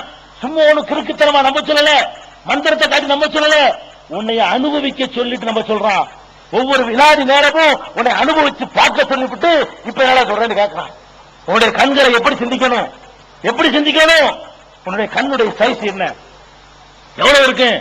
100 கிராம் இருக்குமாங்க ஒரு கண்ணு? ஒரு மனுஷன் கண்ணு எவ்வளவு? ஒரு 50 கிராம் கூட தேராது. ஆட்டு கண்ணு வேண்டாம் 100 கிராம் இருக்குன்னு நினைக்கிறேன். மனுஷனுடைய கண்ணை எடுத்து பார்த்தா 50 கிராம் கூட தேராது. இந்த 50 கிராம் கண்ணுல என்ன இருக்குது? வெறும் நரம்பு நரம்பா சுத்தி இருக்கு. உரிச்சு பார்த்தா ஆட்டுக்கண்ணை வாங்கி பாருங்க, ஆட்டுக்கண்ணை வாங்கி நாளைக்கு பாருங்க, டெஸ்டுக்காக வேண்டி ஆட்டுக்கண்ணை வாங்கி கண்ணை எடுத்து உரிச்சு உள்ள பாருங்க, அதான் மனுஷனுக்கு இருக்குது. அந்த கண்ணுல என்ன இருக்குது? சும்மா நரம்பு நரம்பா இல்ல கோடிக்கணக்கான நரம்பு சுத்தி பந்து மாதிரி வச்சிருக்கான். நரம்பு பந்து, நரம்புலயே பந்து செஞ்சா எப்படி இருக்கும்? அந்த மாதிரி ஒரு பந்து செஞ்சு சின்ன ஒரு லென்ஸ், அந்த முனையில கூட லென்ஸ் கொண்டாது, சின்ன லென்ஸ், கண்ணு கூட தெரியாது, அவ்வளவு சின்ன ஒரு லென்ஸை வச்சு இதாண்டா கண்ணுன்னு தான்ல. இதுல என்ன நடக்குது? இந்த கண்ணுங்கிறதை கொண்டு நம்ம என்ன செஞ்சுக்கிட்டு இருக்கிறோம்? நம்ம அதை சிந்திக்கிறது இல்ல, நம்ம பாட்டுக்கு இருக்கையா பாக்குறோம். கண்ணுடைய அருமை சொல்லுவாங்க, வெயிலின் அருமை நிழலின் அருமை வெயிலில் தெரியும்பாங்க. நிழலுடைய அருமை ஒருத்தனுக்கு எப்ப தெரியும் கேட்டா, நிழல்ல இருந்தா தெரியாது. அவங்க நிழல்ல இருந்துட்டு இருக்கிறான்ல, 2 மணி நேரம் கையை கட்டி வெயில்ல போட்டுவிட்டு அப்புறத்துக்கு நிழல்ல விட்டா அப்படியுமா சொல்லுவானா இல்லையா? தண்ணீர் அருமை எப்ப தெரியும்? 2 நாளைக்கு தண்ணியை கொடுக்க கூடாது. தாய்க்கு சொல்லி விட்டு 1 டம்ளர் தண்ணிக்கு 1 லட்சம் தெரியாது தர்றாம்பா, இருந்தா தர்றேன்றான். 2 நாளைக்கு தண்ணி கொடுக்காம கட்டி போட்டுவிட்டு 1 லட்சம் ரூபாய் தந்தீங்கன்னா அந்த 1 டம்ளர் தண்ணி தருவோம். என்ன சொல்ற? இருந்தா தர்றேன்றான். சொத்த வேண்டாம் எழுதி தரேன்றான். அப்ப ஒரு பொருளுடைய அருமை எப்ப தெரியும்னு கேட்டா, அதுல இருந்து கொஞ்சம் விலகி இருக்கும்போது தெரியும். உன்னுடைய கண்ணுடைய அருமை தெரியணும்னு சொன்னா, ஒரு நாளைக்கு கண்ணை கட்டி விடு, நல்லா மாவு கட்டு போட்டு ஒரு நாளைக்கு கண்ணை கட்டிட்டு ஒரே ஒரு நாள் நீ வாழ்ந்து காட்டு பார்க்க, நார்மலா வாழ்ந்து காட்டு. இந்த கண்ணுல நீ அடையக்கூடிய நன்மைகள் பாக்கியங்களை எல்லாம் ஒவ்வொரு வினாடி நேரத்தில் நீ தெரிஞ்சுக்கிட்டே வர்ற. இந்த கண் இருக்கிறதுனாலதான் இவளை அம்மாங்கிறோம், அவளை அக்காங்கிறோம், இவளை பொண்டாட்டிங்கிறோம், அவளை தங்கச்சிங்கிறோம், இவர் அண்ணங்கிறோம், இவர் பேசிமாம்ங்கிறோம், இவர் ஜமாத் தலைவர்னு சொல்றோம், இவர் அபுல் ஹசன்ங்கிறோம், இவர் அப்துல் காதர்ங்கிறோம். எதை வச்சு சொல்றோம்? எல்லாம் இந்த ஒரு சின்ன ஒரு லென்ஸ் வச்சுக்கிட்டு தான் முடிவு நடக்குது. டக்கு டக்கு டக்குன்னு பார்க்கிற, நீ பார்க்கிற நினைச்சிட்டு போறீங்க. என்ன நடக்குது தெரியுமா? நீங்க பார்க்குதல் என்று சொன்ன உடனே ஒவ்வொரு செகண்ட்லையும் புகைப்படம் எடுத்துக்கிட்டே இருக்காது. பிலிம் ரோல் கிடையாது, பேட்டரி கிடையாது, சேவ் பண்றதுக்கு ஜிப்பு கூட உள்ள கிடையாது. என்ன பண்ணுது? அது பாட்டுக்கு அடிச்சுக்கிட்டே இருக்கு. பிலிம் அடிச்சுக்கிட்டே லட்சக்கணக்கான பிலிம் அடிச்சு நொடியில பாக்குறோம்ல, பார்க்கும். இது ஒரு பக்கம் அடித்தல்லுது, அது ஒரு பக்கம் அடித்தல்லுது, இது ஒரு பக்கம் அடித்தல்லுது. புகைப்படம் போய்கிட்டே இருக்குது. போறது மட்டுமா, இந்த புகைப்படங்களை உள்ள கொண்டு போய் நெகட்டிவ் போட்டு கழுவி கரெக்டா பிரிண்ட் எடுத்து ஒரு செகண்டுக்குள்ள அவ்வளவு நடக்குது. எடுத்து இது அன்னைக்கு இப்ராஹிம் சொன்னாங்க, அவர் மாதிரில தெரியுது. அன்னைக்கு உள்ள போட்டாவெல்லாம் எடுக்கும். இந்த மாதிரி எத்தனை போட்டா உள்ள இருக்குது எடுத்து பார்த்து கம்பேர் பண்ணி நம்ம ஒரு ஆளை 20 வருஷத்துக்கு முந்தி பார்த்திருப்போம், இப்பவும் பார்ப்போம். 20 வருஷத்துக்கு முந்தி பார்த்தாலும் இன்னைக்கு பார்ப்போம். பார்த்தோட ஒரு செகண்ட்ல சொல்லுவோம், நீங்க முத்துசாமி தானே கரெக்டா கேட்போம். அவன் ஆமா முத்துசாமி தாங்க அவன் சொல்லுவான். நீ பார்த்து 20 வருஷம் ஆச்சு. 20 வருஷத்துக்கு இடையில அவன் நீ பார்த்த மாதிரி அவன் இல்ல. நீ பார்க்கும்போது எப்படி இருந்தான்? 20 வயசு வாலிபனா இருந்தான். இப்ப நீ பார்க்கும்போது அவன் 40 வயசு. 20 வருஷம் கழிச்சு போச்சு. நீனும் மாறி போயிட்ட, அவனும் மாறி போயிட்டான். நீ என்ன பண்ணு தெரியுமா? இப்போ ஒரு போட்டோ எடுத்து அனுப்பிடும். பார்த்த மாத்திரத்திலேயே முத்துசாமி ஒரு பிளாசத்துக்கு உள்ள அனுப்பி விட்டுரும். உள்ள அனுப்பின மாத்திரத்துல இந்த மாதிரி படம் எங்க கிடக்குன்னு தேடு, உள்ள போய் தேடி பார்த்து 20 வருஷத்தை ஓடி போயிரு ஒரு செகண்ட்ல. ஒரு அடிக்கிறதுக்குள்ள 20 வருஷத்துக்கு முந்தி போய் முத்துசாமி கூட தூக்கிறோம். முந்தி பார்த்திருக்கான்ல, 2 எடுத்து கம்பேர் பண்ணி இதான் ஓரளவுக்கு ஒத்து வர்ற மாதிரி தெரியுது. இது 1 வருஷத்துக்கு கூட வளர்ந்துருக்கும், 2 வருஷத்துக்கு எவ்வளவு மாற்றம், 40 20 கரெக்டா தான் இருக்குது, மேட்சா பொருந்தது, மாறி இருக்கு. மாற்றத்தையும் கணக்கு பண்ணுது. நம்ம பார்த்து எத்தனை வருஷம் ஆச்சு? 20 வருஷம். 20 வருஷம் தான் இவ்வளவு மாற்றம் வந்திருக்கும்ல. அவன் அப்படி எல்லா கணக்கும் ஒரு செகண்ட்ல இதெல்லாம் அவன் யோசிச்சு போறது இல்ல, அனிச்சையா சிந்திக்காமல தற்செயல் அதுதான் நடந்துகிட்டே இருக்குது. ஒரு வினாடி நேரத்துல நீங்க தானே முத்துசாமி, நீங்க தானே காதர் பாச்சா, 40 வருஷத்துக்கு பிறகு சொல்றான் ஒருத்தனை. அப்ப எவ்வளவு தானே நடக்குது? எத்தனை மெமோரியில உள்ள புகைப்படம் இருக்குது? கோடி கோடியான புகைப்பட ஆல்பங்களை தொகுத்து வச்சிருக்கு உள்ளக்க. அதை டக்கு டக்கு தூக்கி போட்டு எல்லாத்தையும் கண்டுபிடிச்சிருக்கு. இந்த பாக்கியத்தை எப்படி உனக்கு எப்படி நினைக்குது? எப்படி முடியுது? இவ்வளவு சின்ன பொருளுக்குள்ள இவ்வளவு வேலையா? கொஞ்சம் கூட ஓய்வு இல்லாம ரெஸ்ட் இல்லாம மனிதன் கண்டுபிடிச்சதுக்கு அல்லாவுக்கான வித்தியாசம். இந்த மைக்கே இருக்குது. எவ்வளவு நேரத்துக்கு உழைக்கும்? எவ்வளவு நேரத்துக்கு உழைக்கும்? ஒரு அளவுதான். கொஞ்சம் கொஞ்சமா ஹீட் ஏறிக்கிட்டே வரும். அப்புறம் இது சூடாகும், அப்புறம் இது சூடாகும், மெல்ட் ஆகி உருகி போயிடும். லைட்டே இருக்கு. எவ்வளவு நேரத்துக்கு முன்னால போட முடியும்? இந்த பிளாஸ் பத்தி எல்லாம் எப்ப வாட்சி ரெஸ்ட் எடுத்துச்சா? அது வாட்டு அடி தள்ளிக்கிட்டே இருக்கு. நீனா போய் கண்ணை மூடா தானே தவிர அதுவா வந்துகிட்டு என்ன செய்யல, வேலை செய்ய மறக்கவே இல்லை. அது மாதிரி செஞ்சுக்கிட்டு தான் இருக்குது. அப்ப ஓய்வு இல்லாமல் ஒளிச்சல் இல்லாமல் இந்த வேலையை செஞ்சுக்கிட்டே இருக்குது. இந்த கண்ணை வச்சுதான் இத கருப்புங்கிற, அத சிவப்புங்கிற, இத பச்சைங்கிற, இத மஞ்சள்ங்கிற, இது இல்லன்னு வை எல்லாம் கூடம் கூத்து பார்த்தா கதம்பாங்க. எல்லாம் ஒன்னாதான் தெரியும். கூடம் கூத்து பார்த்தா அப்படி இருக்கு, ஒண்ணும் தெரியாது. கதாநாயகன் தெரியாது அவனுக்கு, கதாநாயகனும் தெரியாது. குரலை வச்சு வேண்டாம் ஆம்பளை ஒம்பளை தெரியும். அந்த கூத்துல போய் நின்று போயிடும். அப்ப அதை கண்டுபிடிக்கிற, இவன் உயரமா இருக்கிறான், இவன் குள்ளமா இருக்கிறான், இவன் அழகா இருக்கிறான், இவன் அசிங்கமா இருக்கிறான், இந்த பங்களா நல்லா இருக்குது, அந்த வீடு நல்லா இல்ல, இது பழசு, இது புதுசு, இவன் சண்டைக்காரன், இவன் சொந்தக்காரன், எல்லாம் எது இது பண்ற வேலை. ஒரு பெயரை வச்சுக்கிட்டு ஒவ்வொரு விதான இடத்துல எம்புட்டு கூத்து நடக்குது பாருங்க. சுப்ஹானல்லாஹ். இதை பார்த்த பிறகு இதை தானா சொல்லுவியா நீ? இவ்வளவு ஆத்துல பார்த்த பிறகு இதை செஞ்ச ஒருத்தர் இருக்க மாட்டான்னு நினைக்கிறேன் நீ? இதை செஞ்ச ஒருத்தர் இருக்கான்னு நினைக்கிற? இது தன்னால சிரிக்கிற, இது தன்னாலதான் மாட்டிக்கிச்சு மரத்துல சொன்னா கிறுக்குங்கிற என்னைய. ஏண்டா இதை விட கோடி கோடி மடங்கு பவர் உள்ள ஒரு பொருள் தன்னால செஞ்சு விடுறானுவோ, அதுக்கு பேர் பகுத்தறிவா? செஞ்சு பார்க்க வேணாமா? அப்ப அப்படி யோசிச்சு பாக்குறோம். அதே மாதிரி நீ வச்சுக்கிற நாக்கு இருக்க, நாக்கு என்ன நமக்கு திங்கிறதுக்கு மட்டும் நாக்கு, நம்ம வழங்கி வச்சுக்கிறது இல்ல, நான் பேசுறதுக்கு நாக்கு. இந்த ரெண்டுக்கு தான் நம்ம நினைச்சுக்கிட்டு இருக்கிறோம். ஆனா நாக்கு நடக்கிற அதிசயங்களை பாத்தீங்களா? சுப்ஹானல்லாஹ். அந்த நாக்குக்காக வேண்டி அவனுக்கு நன்றி செலுத்த இந்த நாக்கு அதுக்கே யூஸ் பண்ணாலும் பத்தாது. நாக்கு தந்ததுக்கு நன்றி செலுத்துறதுக்கு யூஸ் பண்ணீங்கன்னு வைங்க, உங்க லைஃப் முழுசும் சுப்ஹானல்லாஹ் சுப்ஹானல்லாஹ் சொல்லிக்கிட்டு இருந்தா கூட நாக்க தந்த நன்றியை கூட உங்களால் நிறைவேற்ற முடியாது. அவ்வளவு அதிசயங்கள், அவ்வளவு அற்புதங்கள். இன்னும் நாக்கு என்ன, அதுவும் ஒரு 50 கிராம் தான். நாக்குங்கிறது என்ன, அது ஒரு என்ன எலக்ட்ரானிக் சாமா இருக்கா, வயர்கள் ஒண்ணும் கிடையாது. அது ஒரு சின்ன இறைச்சி துண்டு. அந்த நாக்க நம்ம ஒரு விதவிதமா ஆட்டுறோம், ஒவ்வொரு சைஸ்ல ஆட்டுறோம். ஒவ்வொரு சைஸ்ல ஆட்டும் போது ஒரு பாஷைங்கிறான். ஏன்னா தமிழ்ங்கிற மலையாளங்கிற என்ன, அது என்னங்கிற நாக்க ஒரு சைஸ்ல இப்படி ஆட்டினா அதுக்கு பேர் தமிழ், அந்த நாக்கையே வேற மாதிரி ஆட்டினா என்ன வயிறேன், அதுக்கு பேர் மலையாளம். அதே நாக்கு இன்னொரு மாதிரி ஆட்டினா அதுக்கு பேர் இங்கிலீஷ். அதே நாக்கு இன்னொரு சைஸ்ல இப்படி வளைச்சு கழிச்சு பேசினா அதுக்கு பேர் தெலுங்கு. ஒரு நாக்கு தானே, அதனால ஒருத்தனை 7 பாஷை பேசுறான், 75 பாஷை பேசுறான், எப்படி பேசுறான்? ஒவ்வொன்றுக்கும் ஒரு சைஸ் ஆட்டணும். அந்த மாதிரியான டெக்னிக்கை நாக்கு அசைக்கும் பொழுது மொழிகள் உருவா. இது தமிழுங்கிறான், இது மலையாளங்கிறான், இது ஹிந்திங்கிறான், இது கன்னடங்கிறான். உலகத்தில் உள்ள எத்தனை என்னென்னோ பாஷை இருக்குது. இந்த பாஷைகளை எல்லாம் எதை கொண்டு செய்யறான்? இந்த நாக்கை அசைப்பதன் மூலமாக இந்த அற்புதத்தை மனுஷன்டால நிகழ்த்துறான். எரும மாட்டுக்கு நம்மளோட பெரிய நாக்கு இருக்குது, அதுவும் ஆட்டி ஆட்டி தான் பாக்குது. வருமா? அந்த ஒரு சொல்ல தவிர, அந்த ஒரு வார்த்தையை தவிர என்னமாச்சு அதுக்கு வருமா? எவ்வளவு பெரிய ஜீவன், எவ்வளவு பெரிய நாக்கு, அதுவும் நம்மளை விட நல்லா ஆட்டும், மூக்க தொடும். உனக்கு முடியாது. அது கொடுத்த நாக்கு இருக்கு பாரு, இப்படி வளைச்சுக்கிட்டு மூக்குல இருக்க தவிட்ட தோல்வி தின்னுக்கணும். வழங்குதா? அதுக்கு அந்த ஆற்று நல்லா கொடுத்துருக்கான். ஓனாக்குல மூக்க தொட முடியாது. 1-2 பேர் விதிவிலக்கா செஞ்சு காட்டுவாங்க, அது விதிவிலக்கு. பெரும்பாலும் மூக்கு கூட தர முடியாத அளவுக்கு இந்த குட்டையான நாக்கு வச்சுக்கிட்டு நீ என்ன செய்யற? இவ்வளவு பாஷைகள் சொல்ற. அதே மாதிரி இந்த நாக்கை ஒரு சைஸா ஆட்டினாண்டு வைங்க, அரை விழுவும். அறிவு கட்ட மடப்பையில நாக்கு தான் ஆட்டுவீங்க. அறிவு கட்ட மடப்பையில என்ன, நாக்கு ஒரு சைஸா ஆட்டிக்குன்னு அர்த்தம். அவன் செருப்பை காட்டிடுவான், இருக்கா இல்லையா? அண்ணாச்சி வாங்க அண்ணாச்சிங்கிறீங்க, அவன் சிரிக்கிறான். ஒருத்தனை புகழ்றீங்க, ஒருத்தனை திட்டுறீங்க. புகழ்றது என்ன அர்த்தம்? ஒரு மாதிரி ஆட்டணும்னு அர்த்தம். திட்டுறது என்ன அர்த்தம்? இன்னொரு மாதிரி ஆட்டணும் நாக்கு, அவ்வளவுதான். நாக்கு இப்படி ஆட்டினா புகழு, இப்படி ஆட்டினா இகழு, இப்படி மட்டும் கண்டுபிடிக்குது. அதுல எத்தனை வெரைட்டிங்க! சுப்ஹானல்லாஹ் சுப்ஹானல்லாஹ். சத்தத்தை மட்டும் கண்டுபிடிக்கல, கண்ணை மூடிக்க. ஒரு ஆள் பேசுறாரு, இவர் இப்ராஹிம் குரல், இவர் முஸ்தபா குரல், இது முத்துசாமி குரல், இது கந்தசாமி குரல். எத்தனை குரல் வித்தியாசம் பண்ற?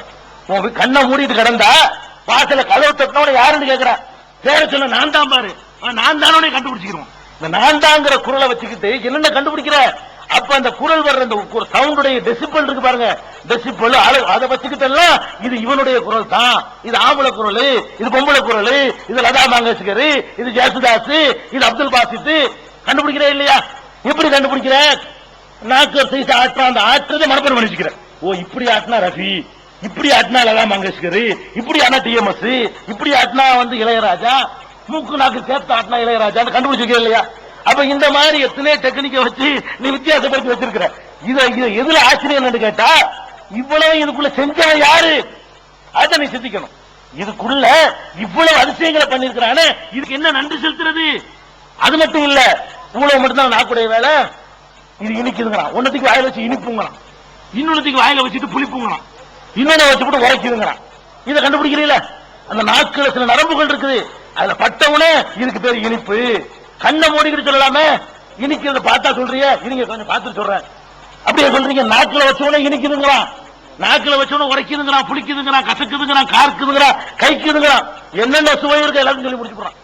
அப்ப இந்த இது இனிப்பு என்றும் இது புளிப்பு என்றும் கசப்பு என்றும் வேறுபடுத்துற இன்னொரு பக்கம் நாக்குடைய டியூட்டி. இந்த ஒரு சதைக்குள்ள இம்புட்டு வேலையை பண்ணி வச்சிருக்கிறானே, என்ன வல்லமன் பாத்தியா, எவ்வளவு பெரிய ஆற்றல் அவனுக்கு இருக்குன்னு பாத்தியா. எதுக்கெல்லாம் சொல்ற, பின்னாடி ஒரு விஷயம் பீடிகைக்கு தான் முடிஞ்சு சொல்றேன். நம்மளை குறைச்ச வேண்டி இருக்கு சில விஷயங்கள்ல, அதுக்கெல்லாம் இது ஆழமா பதியணும். அதுக்காக இந்த பீடிகை நீங்க மனசுல பதிய வைக்கணும். பீடிகை தான் இந்த தலைப்புக்கு நான் வரல, அதுக்கு முன்னாடி இதெல்லாம் உங்க மனசுல ஆழமா பதியணும். அப்ப இந்த மாதிரியான அதிசயத்தை பாக்குறோம். காது இருக்குது, இந்த காது என்ன, காது ஒரு ஓட்டை இருக்குன்னு நினைக்கிறீங்க, அந்த ஓட்டைக்குள்ள என்ன இருக்குது, இது ஒரு ஹாரன். இந்த ஹாரனுக்குள்ள அல்லாஹ் ஒரு ட்ரம் சவு வச்சிருக்கான். சவு இருக்குல்லங்க, சவு தடுப்பு இருக்குங்க. நம்ம பேசுற பேச்சு அந்த குழாய் வழியா போய் அந்த ட்ரம்ல போய் தட்டும். தட்டுன உடனே மூளை என்ன செய்யும், இன்ன வேகத்துல இன்ன மாதிரி தட்டுது, அதனால இது இன்னவா தான் இருக்கும். இந்த மாதிரி தட்டு ஏற்கனவே அது கணக்கு பண்ணுது. அது என்ன செய்யுது, கணக்கு பண்ணுது. நான் பேசுறேன்ல, நான் பேசுகிறேங்கிற நான் தான் என்ன, இந்த சத்தத்துக்கு என்ன, இந்த லாங்குவேஜா இருக்கும் அப்படி தேடுது. ஓ நான்டா தமிழ்ல ஒரு சொல் இருக்குது, அது மூளையில போய் எடுத்து விளையாண்டுருது. பேசுகிறேங்கிற, ஓ பேசுகிறேன், இது என்ன லாங்குவேஜா இருக்கும், போய் தேடி பார்த்து மூளையில இருக்கிற எல்லா லாங்குவேஜும் வகுத்து பார்த்து பேசுகிறேங்கிற தமிழ்ல உள்ளதான் புடிச்சிட்டு வந்து ஒரு செகண்ட்ல அர்த்தத்தை விளங்கிடுது. ஒரு செகண்ட் சொல்லிக்கிட்டு இருக்கும்போது உங்களுக்கு விளங்குது. நீங்க யோசிச்சு பிளான் பண்ணி செய்யறது இல்ல, நான் சொல்லிக்கிட்டு இருக்கிறேன், நீங்க விளங்கிட்டு இருக்கிறீங்க. இதுக்கு இடையில உங்களை நடக்குது, உங்களை அறியாமலே நீங்க பிளான் பண்ணாம நீங்க வர்ற நான் சொன்னீங்களோ, இது யோசிக்கிறேன் அப்படி என்னையா செஞ்சீங்களா, அப்படி அடிப்பேன் சொல்றீங்க. அடிப்பேன் தான் என்ன, அடிப்பேன் என்னைக்கு இதை அப்படி நினைக்கிறீங்களா, அடிப்பேன் நீ திருப்பி அடிக்க வந்துடுற. அந்த வினாடி ஓங்குதா இல்லையா, அடிப்பேன்னு சொல்லி முடிக்கிறதுக்குள்ள அடிச்சிருவியோ, கேட்கிறியா இல்லையா, சிந்திச்சியா, யோசனை பண்ணியா, ஆராய்ச்சி பண்ணியா, அது ஒன்னை அறியாம பெரிய ஒர்க்குள்ள நடந்து இந்த சவுண்ட் போய் தட்டுன உடனே எவனுடைய சவுண்ட், அவன் என்ன டெசிபல் இது வருது, இதுக்கு இந்த மாதிரி வார்த்தை ஏற்கனவே உனக்கு வந்திருக்குதா, வந்தால் எப்ப போகலாம் வந்திருக்குது, அது எங்க கிடைக்குது, தமிழ் பையில கிடக்குதா, இங்கிலீஷ் பையில கிடைக்குதா, மலையாளத்து பையில கிடக்குதா, நம்ம எத்தனை பைல் போட்டுக்கிறோமோ, ஒரு பாஷை தெரிஞ்சவனுக்கு ஒரு பைல் போட்டு வச்சிருப்பான், ரெண்டு பாஷை தெரிஞ்சவன் ரெண்டு பைல் உள்ள இருக்கும், அந்த பைலுக்குள்ள போய் தேடி பார்க்கும், இது தமிழ் பைலா இது இங்கிலீஷ் பைலா, தமிழ் பைலு, நீ அந்த அர்த்தம் ஓகே சரி, இவ்வளவு செஞ்சுக்கிட்டு திருப்பி அடிக்க வந்துடுறான். இவ்வளவு ஒரு நிமிஷத்துல புரிஞ்சுக்கிட்டு அடிப்பியாடான்னு கேட்கிறானே, இதுக்கு இடையில இன்புட் வேலையும் நடக்குது, பாக்குறீங்களா இல்லையா. இப்படியான சுப்ஹானல்லாஹ் சொல்லி மாளாது. கண்ணுல அப்படி, காதுல அப்படி, மூக்குல அப்படி சுவாசிக்கிறீங்க. எங்கயோ உள்ள ஒருத்தன் போட்டு வந்திருப்பான் ஜன்னத்துல் ஃபிர்தௌஸ், ஜன்னத்துல் ஃபிர்தௌஸ் வருது சொல்றீங்களா இல்லையா, கண்டுபிடிக்கிறா இல்லையா, இன்னொருத்த போட்டுருவான், எதுக்கு போடுவோம் இல்லையா. அப்ப எதுக்கு சொல்றேன், இந்த மூக்கு எப்படிப்பட்ட அற்புதமான வேலையெல்லாம் பாக்குது பாருங்க, எவ்வளவு பெரிய அதிசயம், இங்கே இருக்கிறத கரெக்டா கண்டுபிடிக்குது. அது மட்டும் அதனுடைய வேலை, ஒவ்வொரு வினாடி நேரத்திலையும் நீ வாழ்வதற்கு தேவையான ஸ்ட்ரைக்கே பண்ணாத ஒரே உறுப்பு மூக்கு தான். கண்ணு கூட கொஞ்ச நேரம் ரெஸ்ட் எடுத்து தூங்கிடும், காது கூட தூங்கும் போது வேலை செய்யாது, ஒரு அளவுக்கு தான் வேலை செய்யும். அது கூட இந்த மூக்கு இருக்கு பாருங்க, 24 ஹவர்ஸும் எல்லா செகண்டும் வேலை செஞ்சிருக்கும், இழுக்கும் விடும், இழுக்கும் நீளும். விளையாட்டு பண்ணிக்க நினைச்சிருக்கீங்க, என்ன இழுத்து விடுறதுங்கிறது இல்ல. நீ வாழ்வதற்கு தேவையான ஆக்சிஜனை காத்துல இருந்து எடுக்குது. உனக்கு தேவையான ஆக்சிஜனை சிலிண்டர்ல வச்சு வாங்கி திங்க நல்லா படைச்சிருந்தான்னு வை, செத்து பணக்காரன் வாழ முடியும் உலகத்துல.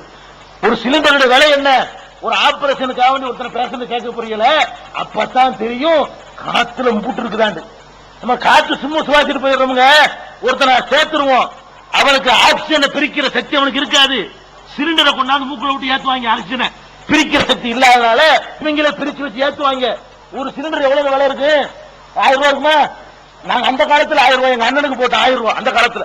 இப்ப 2000 3000 சொல்லுவாங்க நினைக்கிறேன். நான் 10 வருஷத்துக்கு முன்னாடி, 10 வருஷத்துக்கு முன்னாடி 1000 ரூபாய் பில் பண்ணாங்க ஒரு சிலிண்டருக்கு. ஒரு நாளைக்கு சுவாசிக்கிறதுக்கு 1000 ரூபாய். ஒரு நாளைக்கு சுவாசிக்கிற இந்த ஆக்சிஜனை பிரிச்சு தர்றீங்க, இதுக்கு 5000 ரூபாய் கொடுக்கணும். இது அல்லாஹ் என்ன பண்றான், உள்ளுக்குள்ள ஒரு மிஷினை வச்சு காத்தை இழுத்தவனே ஆக்சிஜனை எடுத்துக்கிட்டு அதுல உள்ள கரியமளவை தனியா பிரிச்சு, இது வேணாம், ஓடு ஓடு வா, ஓடு வா, உள்ளே வெளியே தான், உள்ள இழு, நல்லதை எடுத்துக்கிட்டு கெட்டதை விடுது. ஒவ்வொரு வினாடி நேரத்திலையும் உனக்கு தேவையான வாழ்வதற்கு தேவையான சார்ஜ் இருக்கு பாருங்க, அத காற்றுல இருந்து பிரிச்சு எடுக்கிற வேலையும் இந்த மூக்குக்குள்ள அல்லாஹ் ரப்புல் ஆலமீன் வைத்திருக்கிறானே. அதுக்கு என்ன நன்றி செலுத்துற, ஒரு நிமிஷம் மூக்கு பிடிச்சிட்டு இருந்து பாரு, வாய மூடிட்டு இருந்து பாரு, அப்ப அதே மாதிரியான அதிசயங்களை பார்க்கும் பொழுதுதான்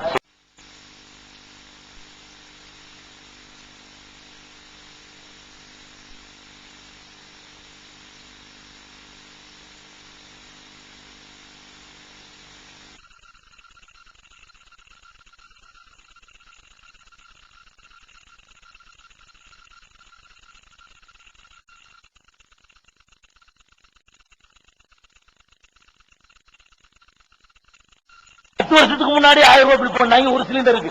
ஒரு நாளைக்கு சுவாசிக்கிறதுக்கு 1000 ரூபாய். ஒரு நாளைக்கு சுவாசிக்கிற ஆக்சிஜனை பிரிச்சு தர்றீங்க, இதுக்கு 5000 ரூபாய் கொடுக்கணும். இது அல்லாஹ் என்ன பண்றான், உள்ளுக்குள்ள ஒரு மிஷினை வச்சு காற்றை இழுத்தவனே ஆக்சிஜனை எடுத்துக்கிட்டு அதுல உள்ள கரியமளவை தனியா பிரிச்சு இது வேணாம் ஓடு ஓடு வா ஓடு வா உள்ளே வெளியே தான் உள்ள இழு நல்லதை எடுத்துக்கிட்டு கெட்டதை விடுது. ஒவ்வொரு வினாடி நேரத்திலையும் உனக்கு தேவையான வாழ்வதற்கு தேவையான சார்ஜ் இருக்கு பாருங்க, அத காற்றுல இருந்து பிரிச்சு எடுக்கிற வேலையும் இந்த மூக்குக்குள்ள அல்லாஹ் ரப்புல் ஆலமீன் வைத்திருக்கிறானே. அதுக்கு என்ன நன்றி செலுத்துற? ஒரு நிமிஷம் மூக்கு பிடிச்சிட்டு இருந்து பாரு, வாய மூடிட்டு இருந்து பாரு. அப்ப அதே மாதிரியான அதிசயங்களை பார்க்கும் பொழுதுதான் நல்லா இருக்கிறான். உள்ளுக்கு என்னென்னத்தையெல்லாம் தள்ளுறான், கொஞ்சம் சிரிச்சு பாத்தியா? எலும்பு திங்கிறான், எலும்ப உள்ளுக்கு இருக்கிறது குடலு ரொம்ப மென்மையானது, இப்படி அறுத்த அறுந்து போயிரு. அது என்ன பண்ணுதுண்டா, இந்த எலும்பு ஜீர்ணிச்சிரு பெசஞ்சி பெசஞ்சி பெசஞ்சி பாருங்க. மிஷின்ல போட்டா கூட மிஷின் உடஞ்சு போயிடும், எலும்பு கொண்டு போட்டோம்னா. இதெல்லாம் போடாதுன்றான். அரிசி மாவு அரைக்கிறதுல அரிசி மாவை தான் போடணும், அதுல கொஞ்சம் ஆணியை கொண்டு போட்டு போய் அரிசி மாவு மிஷின் ரிப்பேரா போயிடும். இவன் என்ன பண்றான், ஆணியை நிக்கிறான் சில பேரு. அது என்ன பண்ணு தெரியுமா, அதே போடு போடுற மண்ணை திங்கிறான், போடு பாத்துருவோம். அதை போட்டு ரசாயனத்தை கலந்து பெசஞ்சி பெசஞ்சி மாவாக்கி வெளியே தண்ணீர் இல்லைங்க. என்ன பெரிய வேலை, எவ்வளவு பெரிய தொழிற்சாலை, மென்மையான வலிமையானது இல்ல, இரும்புலையா இருக்கு உள்ளக, இரும்புலையா இருக்கு. நீ சாப்பிடுற உணவை விட அது மென்மையானது. நீ எதை உள்ள தள்ளுறியோ அதை விட மென்மையானதுதான் உனக்கு இருக்கிற அந்த குடல். அந்த குடலுக்குள்ள என்ன பண்ணுது, பெசஞ்சி பெசஞ்சி பெசஞ்சி அரைச்சி மட்டுமா தள்ளுது. அரைச்சி வச்சுக்கிட்டு குளுக்கோஸை தனியா பிரிக்குது, குளுக்கோஸை தனியா பிரிக்குது. சிறுநீரை தனியா நீ இங்கிட்டு ஓடு, நீ இந்த பக்கம் ஒரு சரக்கு இங்கிட்டு போ, சிறுநீர் இங்கிட்டு போ, குளுக்கோஸ் உடம்புல சேரு. பத்தியா, குளுக்கோஸ உணவுல உள்ள குளுக்கோஸை பிரிச்சு உள்ள சேர்க்குது. குளுக்கோஸை ஏற்குமாறா இருந்துச்சு வைங்க, அளவுக்கு மீறி இவனுக்கு ரொம்ப விட்டு ஆள் அவுட் ஆயிருவான். அதையும் வேஸ்ட்ல தள்ளுன்றது, அதையும் கால்குலேட் பண்ணி இவனுக்கு எவ்வளவு கொடுக்கலாம், குளுக்கோஸ் இப்ப கொடுக்கலாமா கூடாதா, இவன் நல்லா தானே இருக்கிறான். இதுக்கு திங்கிற சாப்பாடுல உடம்புல ஒட்டுனுச்சுன்னு வைங்க, ஒவ்வொருத்தரும் யானை மாதிரி இருப்பான். நமக்கு ஒரு லிமிட்டுக்கு மேல கழிச்சு தள்ளிடுது போது இவனுக்கு, இதுக்கு மேல உடம்புல சேரக்கூடாதுன்னு சொல்லி அவங்களுக்குள்ள ஒரு கணக்கு போடு, கணக்கு போட்டு அவுட் பண்ணு, நீங்களா வெளியே போயிடும். என்ன அதிசயம், இதுவும் ராத்திரி பகலா வேலை செய்யுது. இவன் திட்டி வந்து தூங்கிடுறான், அது ராத்திரி பூரா உட்கார்ந்து அரைச்சு காலையில் எழுப்பிடுது, எந்திரான் இவ்வளவு வேலை செய்ய பாக்குறமே இல்லையா? சுபஹான. இந்த ஒன்ன நினைச்சு பாத்தீங்களா, இந்த அதிசயத்தை செஞ்சு பாத்தீங்களா? அப்ப அல்லாஹ் ஒரு கடவுளை பத்தி எப்படி விளங்கணும்னு கேட்டா, இதையெல்லாம் செய்யக்கூடியவன். அவனுக்கு சின்ன அற்பமான பொருள் போதும், ஒரு ஆலமரத்து விதை, அதுக்குள்ள ஆலமரம் தான் மரத்திலே பெரிய மரம். உலகத்தில் இருக்கிற மரங்கள்லயே பெரிய ராட்சசத்தை செய்து ஆலமரம், அதுக்குள்ள விதை தான் உலகத்துல சின்ன விதை, கடுகை விட சின்னது. ஆலமரத்து விதை பார்த்திருக்கீங்களா? கடுகுடைய ஒரு 20ல் ஒரு பங்கு இருக்கும், அவ்வளவு சின்ன விதையா இருக்கும். அதுக்குள்ள நினைச்சான்னு சொன்னா பிரம்மாண்டமான ஆலமரத்தை வைப்பான். மாங்கொட்டை உள்ள பெருசா இருக்கும், அதுக்குள்ள சின்ன மரத்தை வச்சிருப்பான். அது பாக்குறமா இல்லையா? பெரிய விதைக்குள்ள சின்ன மரம், சின்ன விதைக்குள்ள பெரிய மரம். இப்படியான அதிசயங்களை நிகழ்த்துற காட்சியெல்லாம் நம்ம பார்த்து பிரமிக்கிறோம். கடவுள் இருக்கிறான், வல்லமை மிக்கவன், அவன் சக்தி உள்ளவன், எதையும் செய்து முடிக்கக்கூடியவன் அப்படிங்கிற நம்பிக்கை ஆழமா வந்து விடுமையானால் நம்ம சமுதாயத்தினுடைய நடவடிக்கை கொஞ்சம் வாங்க. அல்லாஹ் புரிஞ்சுக்கிட்டீங்களா? யாருந்து எவ்வளவு சக்தி உள்ளன்னு விளங்கிட்டீங்களா? அவன் கிட்ட இவ்வளவு ஆற்றல் இவ்வளவு வல்லமையும் உள்ள ரப்புல் ஆலமீன் வானுலகத்தை படைச்சிருக்கிறேன்னு அது கஷ்டம். அதை படைச்சவனா அன்தும் அஷத்து கல்கன், படைப்பதில் நீங்கள் கடுமையானவர்களா, உங்களை படைப்பது கடினமா? அமிஷமாவு, இந்த வானுலகை படைப்பது கடினமா? அதுக்கு தான் அல்லாஹ் நினைஞ்சிட்டான் 6 நாள் எடுத்துக்கிட்டான். இந்த வானம் பூமி சூரிய சந்திரன் நட்சத்திரம் இதெல்லாம் படைப்பதற்கு அல்லாஹ் 6 நாள் எடுத்துக்கொண்டான்னு சொன்னா, அவ்வளவு பிரம்மாண்டமான ஒர்க் பண்ணக்கூடிய என்ன விட்டுட்டு அற்பத்திலும் அற்பமானவர்கள்ட்ட போய் புள்ளைய தாண்டி கேட்கிறிய, இந்த புள்ள குடிக்கிற அதிகாரத்தை நான் யாருக்கு கொடுத்தேன், எப்ப கொடுத்தேன், நான் எப்ப பங்கு வச்சு கொடுத்தேன், என்னுடைய அதிகாரத்தில் நீ இன்னொருத்தருக்கு பங்கு போட்டு கொடுத்துடா பாவின்னு கேட்க மாட்டானா? இவ்வளவு ஆற்றலையும் இவ்வளவு அதிசயத்தையும் பார்த்துட்டு ஏன்டா இப்படி செய்றீங்க? என்னுடைய காற்றை சுவாசித்து விட்டு என்னுடைய தண்ணீரை குடித்து விட்டு, என்னுடைய பூமியிலே வாழ்ந்து விட்டு, என்னுடைய சூரிய வெளிச்சத்தில் உயிர் ஜீவனை நடத்தி கொண்டு எனக்கு என்ன வைக்கிறீங்களா? என்கிட்ட கேட்கறத கொண்டு போய் அடுத்தவன் கேட்கறது கேட்க மாட்டானா? அல்ல எந்த இடத்துல உனக்கு சொன்னான்? மகான்கள்ட்ட போய் பிள்ளைய கேளு, பெரியார்கள்ட்ட போய் சந்ததியை கேளு, அவர்களுக்கு குழந்தை தர ஆற்றுல தந்திருக்கன்னு சொல்றான் எங்கேயாச்சும்? இல்லையே. அது ஏன் விஷயம் இல்ல சொல்றான். யஹபுலி அழகாந்து வாய்ச்சி காட்டினாங்களே, யஹபுலிமை யஷாவுதுக்கூர், நாடியவர்களுக்கு ஆண் குழந்தைகளை கொடுக்கிறான். யஹபுலிமை யஷாவு இனாதா, நாடியவர்களுக்கு பெண் குழந்தையை கொடுக்கிறான். அவு யுஸவ்விஜுஹும் துக்ரானும் வ இனாதா, ஆண் குழந்தைகளும் பெண் குழந்தைகளுமாக சேர்த்து கொடுக்கிறான் சில பேருக்கு. யஜாலு மை யஷாவு அகீமா, நாடியவர்களை மலடாக அவன் ஆக்கி விடுகிறான். நாலு ஏன் வேலைன்னு அல்ல. ஆம்பளை கொடுக்கிறது ஏன் வேலை, பொம்பளை பிள்ளையை கொடுக்கிறது ஏன் வேலை, ஆம்பளை பிள்ளையும் பொம்பளை பிள்ளையுமா சேர்த்து கொடுக்கிறது ஏன் வேலை, கொடுக்காம இருக்கிறது ஏன் வேலை தான். புரிஞ்சு வச்சா கதை. ஏன் வேலை அல்லாஹ் குர்ஆன்ல சொந்தம் கொண்டாடுகிறான். நீங்க என்ன பண்றீங்க?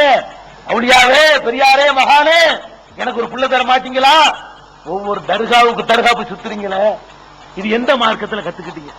பிற மதத்தவர்கள் அல்லாஹ் ஃபார்மாலிட்டிக்கு புகழ்ந்து விட்டு இன்னொரு பக்கத்தில் தூக்கி போட்டு மிதிப்பாங்களே, அந்த செயலுக்கும் உங்களுக்கு என்ன வித்தியாசம்? உங்க நடவடிக்கைக்கு என்ன வித்தியாசம்? ஒரு புருஷன் இருக்கிறான், புரிஞ்சுக்கிறதுக்காக சொல்றேன். இந்த உதாரணம் சொல்லுவது தப்பும் கிடையாது. ஏன் தப்பு கிடையாதுன்னு சொன்னா, பெருமானார் ஸல்லல்லாஹு அலைஹி வஸல்லம் இந்த ரோச உணர்வை தான் உதாரணமா காட்டுறாங்க. என்ன காட்டுறாங்க? அந்த சம்பவத்தை உங்களுக்கு சொன்னா புரியும். அப்பதான் இந்த இதனுடைய வேகத்தை நீங்க விளங்கிக்கிறீங்க. ஷாதி புன முஆதுன்னு ஒரு சஹாபி, அன்சாரியை சேர்ந்தவர். அந்த சஹாபியிட்ட ஒரு ஆயத்து இறங்கி இருக்குது. என்ன ஆயத்துனா, விபச்சாரம், மனைவியர் விபச்சாரம் பண்ணிட்டாங்கன்னா 4 சாட்சிகளை கொண்டு வரணும், கொண்டு வந்து நிரூபிச்சாதான் தண்டிக்க முடியும் அப்படின்னு சொல்லி, கணவன் மனைவி மேல பழி சுமத்துறான் இல்லையா, அதுக்கு 4 சாட்சியை கொண்டு வரணும் ஆரம்பத்தில் சட்டம் இருந்துச்சு. இந்த ஆயத்தை இறங்கின உடனே ஸஅத் இப்னு முஆத் கோவப்படுறாரு. கோவப்பட்டு ரசூலுல்லாஹ்ட்ட கேட்கிறார், அல்லாஹ்வுடைய தூதரே, என் மனைவி இன்னொருத்தர் சம்பவம் பண்ணி கொண்டிருக்கும் பொழுது நான் பார்த்துட்டு 4 பேரை கூட்டிட்டு வருவேன், நான் ரோஷம் கட்டவனா? 4 பேரை கொண்டாந்து பாருங்கடா சொல்லுவேன், ஒரே சீக்கிர மாட்டேனா? இது என்ன சட்டம் அப்படின்னு கேட்கிறாரு. அப்ப ரசூலுல்லாஹ் சொல்றாங்க, ஸஅத், நீ ரொம்ப ரோஷக்காரரா இருக்கிற, ரோஷா இருக்கு, பாராட்ட வேண்டியதுதான். உன்னை விட நான் ரோஷக்காரன், அல்லாஹ் என்னை விட ரோஷக்காரன். ரசூலுல்லாஹ் சொல்றாங்க, அல்லாஹ் எப்படிப்பட்டவன்? என்னை விட ரோஷக்காரன். நீ உன் பொண்டாட்டி இன்னொருத்தனோட சம்பவம் பண்ண பார்த்தா ரோஷம் வருத, அதையெல்லாம் தாண்டி அவனுக்கு ரோஷம் வரும். என்ன ரோஷம் வரும்? என்னால் படைக்கப்பட்ட ஒரு படைப்பு, அற்ப படைப்பு, இன்னொருத்தன் போய் பிள்ளைய தாண்டி என்கிட்ட கேட்கறத கேட்கிறானே அவன் ரோஷப்படுவான். ரசூலுல்லாஹ் சொல்றாங்க, ரோஷத்தை அல்லாஹ்வுடைய சிபத்தா சொல்லி காட்டுறாங்க. அப்ப ஒரு கணவன் இருக்கிறான், வேண்டியதெல்லாம் வாங்கி கொடுக்கிறான், பெரிய தொழில் நிறுவனம் வச்சிருக்கிறான், எந்த குறையும் வைக்கல, இவ்வளவு செஞ்சிருக்கும் போது ஒரு பொம்பளை போய் ஒண்ணுக்கு பிச்சைக்கார பயில்கிட்ட போய் எனக்கு ஒரு 50 காசு தாங்கன்னு கேட்டா இவளை எங்க போய் சேர்க்கிறது? அந்த மாதிரி தான் இவன் நிலைமை. அல்லாஹ் எங்க இருக்கிறான், நீ இறந்து போன ஆட்களை கூப்பிடு, அவர் எங்க இருக்காரு? கம்பேர் பண்ண முடியுமா? ஒப்பிட முடியுமா? சேர்க்க முடியுமா? இவரை விட்டுருவோம். இவருக்கெல்லாம் விட பெரிய பெரிய மகான்கள் நாகூர்ல அடங்கி இருக்கிற பெரியாரு, இந்த கொடிக்கால் பாளையத்தில் எத்தனை பெரியார்கள் அடங்கி இருக்கிறா நீங்க நம்புறீங்க? இவர்களை எல்லாம் விட மிகப்பெரியவர்களை திருக்குரான் சொல்லுது. யார் அவங்க? ஜக்கரியா நபி, உங்களுக்கு தெரியுமில்ல, பெரிய நபி. அவர் நபி, அவர் மகன் யஹ்யா நபி, ஈசா நபிக்கு ஒரு குருநாதர், மரியம் அலைஹிஸ்ஸலாத்தை எடுத்து வளர்த்தவர். இப்படியான ஒரு சிறந்த நபி யாரு? ஜக்கரியா அலைஹிஸ்ஸலாத்து வஸலாம். இந்த ஜக்கரியா நபி, அவருக்கு பிள்ளை இல்ல. 25 வயசாச்சு, பிள்ளை இல்ல. 30 வயசாச்சு, பிள்ளை இல்ல. 50 வயசாச்சு, பிள்ளை இல்ல. 75 வயசாச்சு, பிள்ளை இல்ல. 90, 100 பிள்ளை இல்ல. எந்த அளவுக்கு ஆச்சுன்னு கேட்டா அவரே சொல்றாரு. எப்படி சொல்றாரு? ரப்பி இன்னி வஹனல் அல்மு மின்னி வஸ்தஅலர் ராசு ஷைபா, இறைவா என்னுடைய எலும்புகள் எல்லாம் தளர்ந்து போச்சு, தாம்பத்தியத்தில் ஈடுபட முடியாத அளவுக்கு நான் சோர்ந்து விட்டேன். என்னுடைய தலை வேற நரையினால மின்னுகிறது, வெள்ளை விளையாண்டு வெள்ளி மாறி டால் அடிக்கிறது. ஆனால் நீ எனக்கு ஒரு குழந்தைய கூட இல்ல. அவர் கேட்கிறார், ரப்பி ஹப்லி மினஸ் சாலிஹீன், சாலிஹான ஒரு பிள்ளைய கூட இல்ல. ரப்பி லா ததர்னி ஃபர்தா, இறைவா என்னைய தனியா விட்டுறாதே, நீ தான் வாரிசு தரக்கூடியவன், வன்த கைருல் வாரிசீன். அவர் கேட்கிறார். இப்ப நான் எதுக்கு சொல்றேன்? ஜக்கரியா நபி பெரிய நபி, ஷாஹுல் மீது பாதுஷாவை விட 10,000 மடங்கு சிறந்தவர் அல்லாஹ்விடத்துல. இவர் சிறந்தவரா இல்லையான்னு அல்லாஹ்வுக்கு தான் தெரியும்.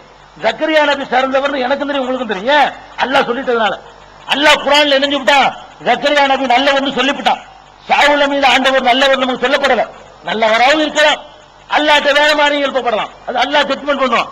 இவ்வளவு நல்லடியாரா இருந்த ஒருத்தர் தனக்கு புள்ளை இல்லன்னு அல்லாட்ட கேட்கிறாரு, கலந்து போய் கேட்கிறாரு.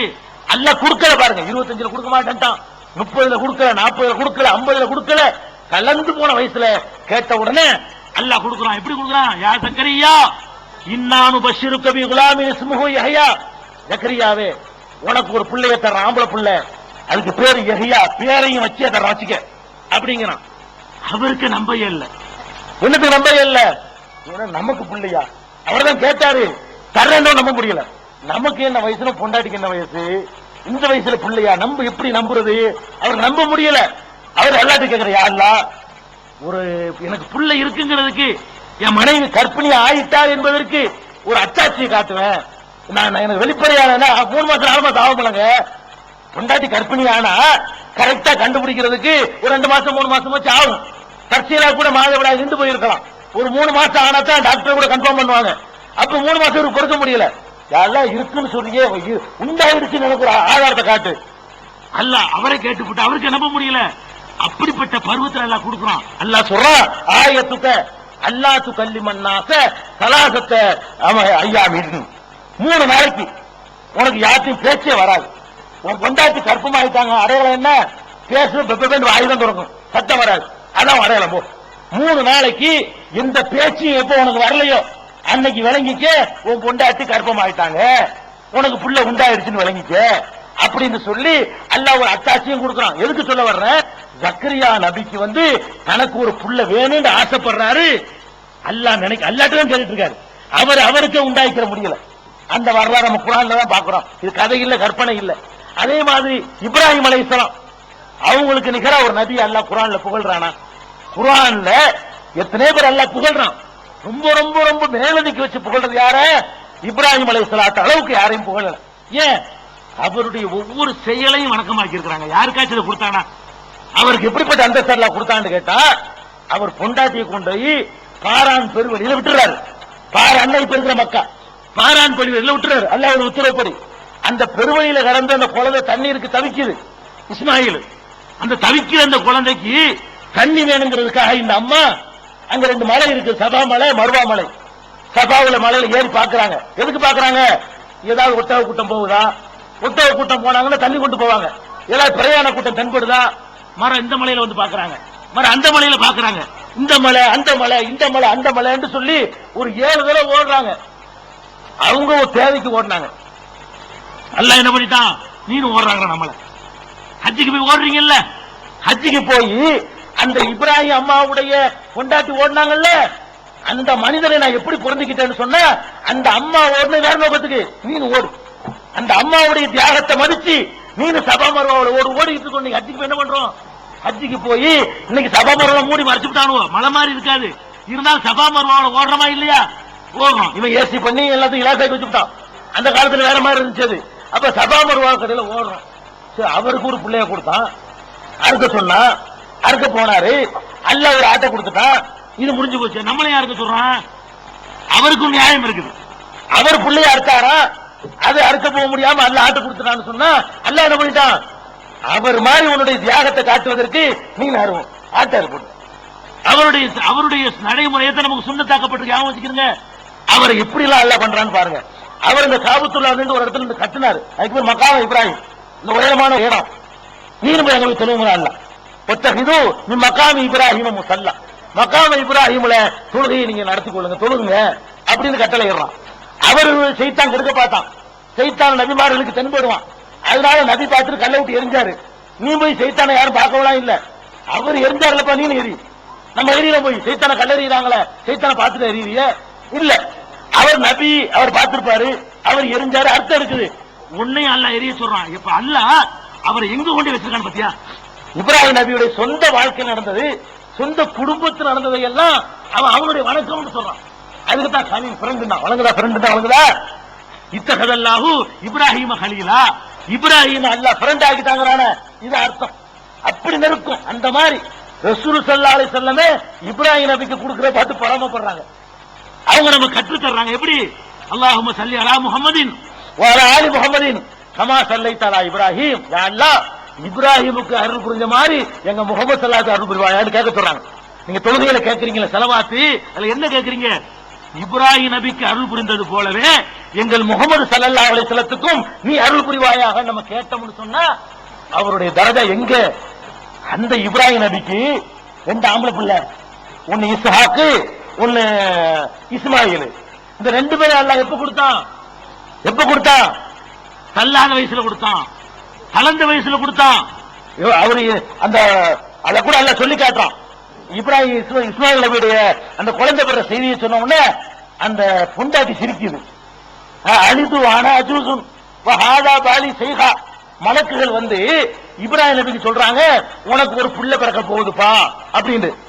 அப்ப கேட்டுக்கிட்டு இருந்த பொண்டாட்டி சொல்லுது, இப்ராஹிம் பொண்டாட்டி, என்ன புள்ள பெறுவானா? நானா?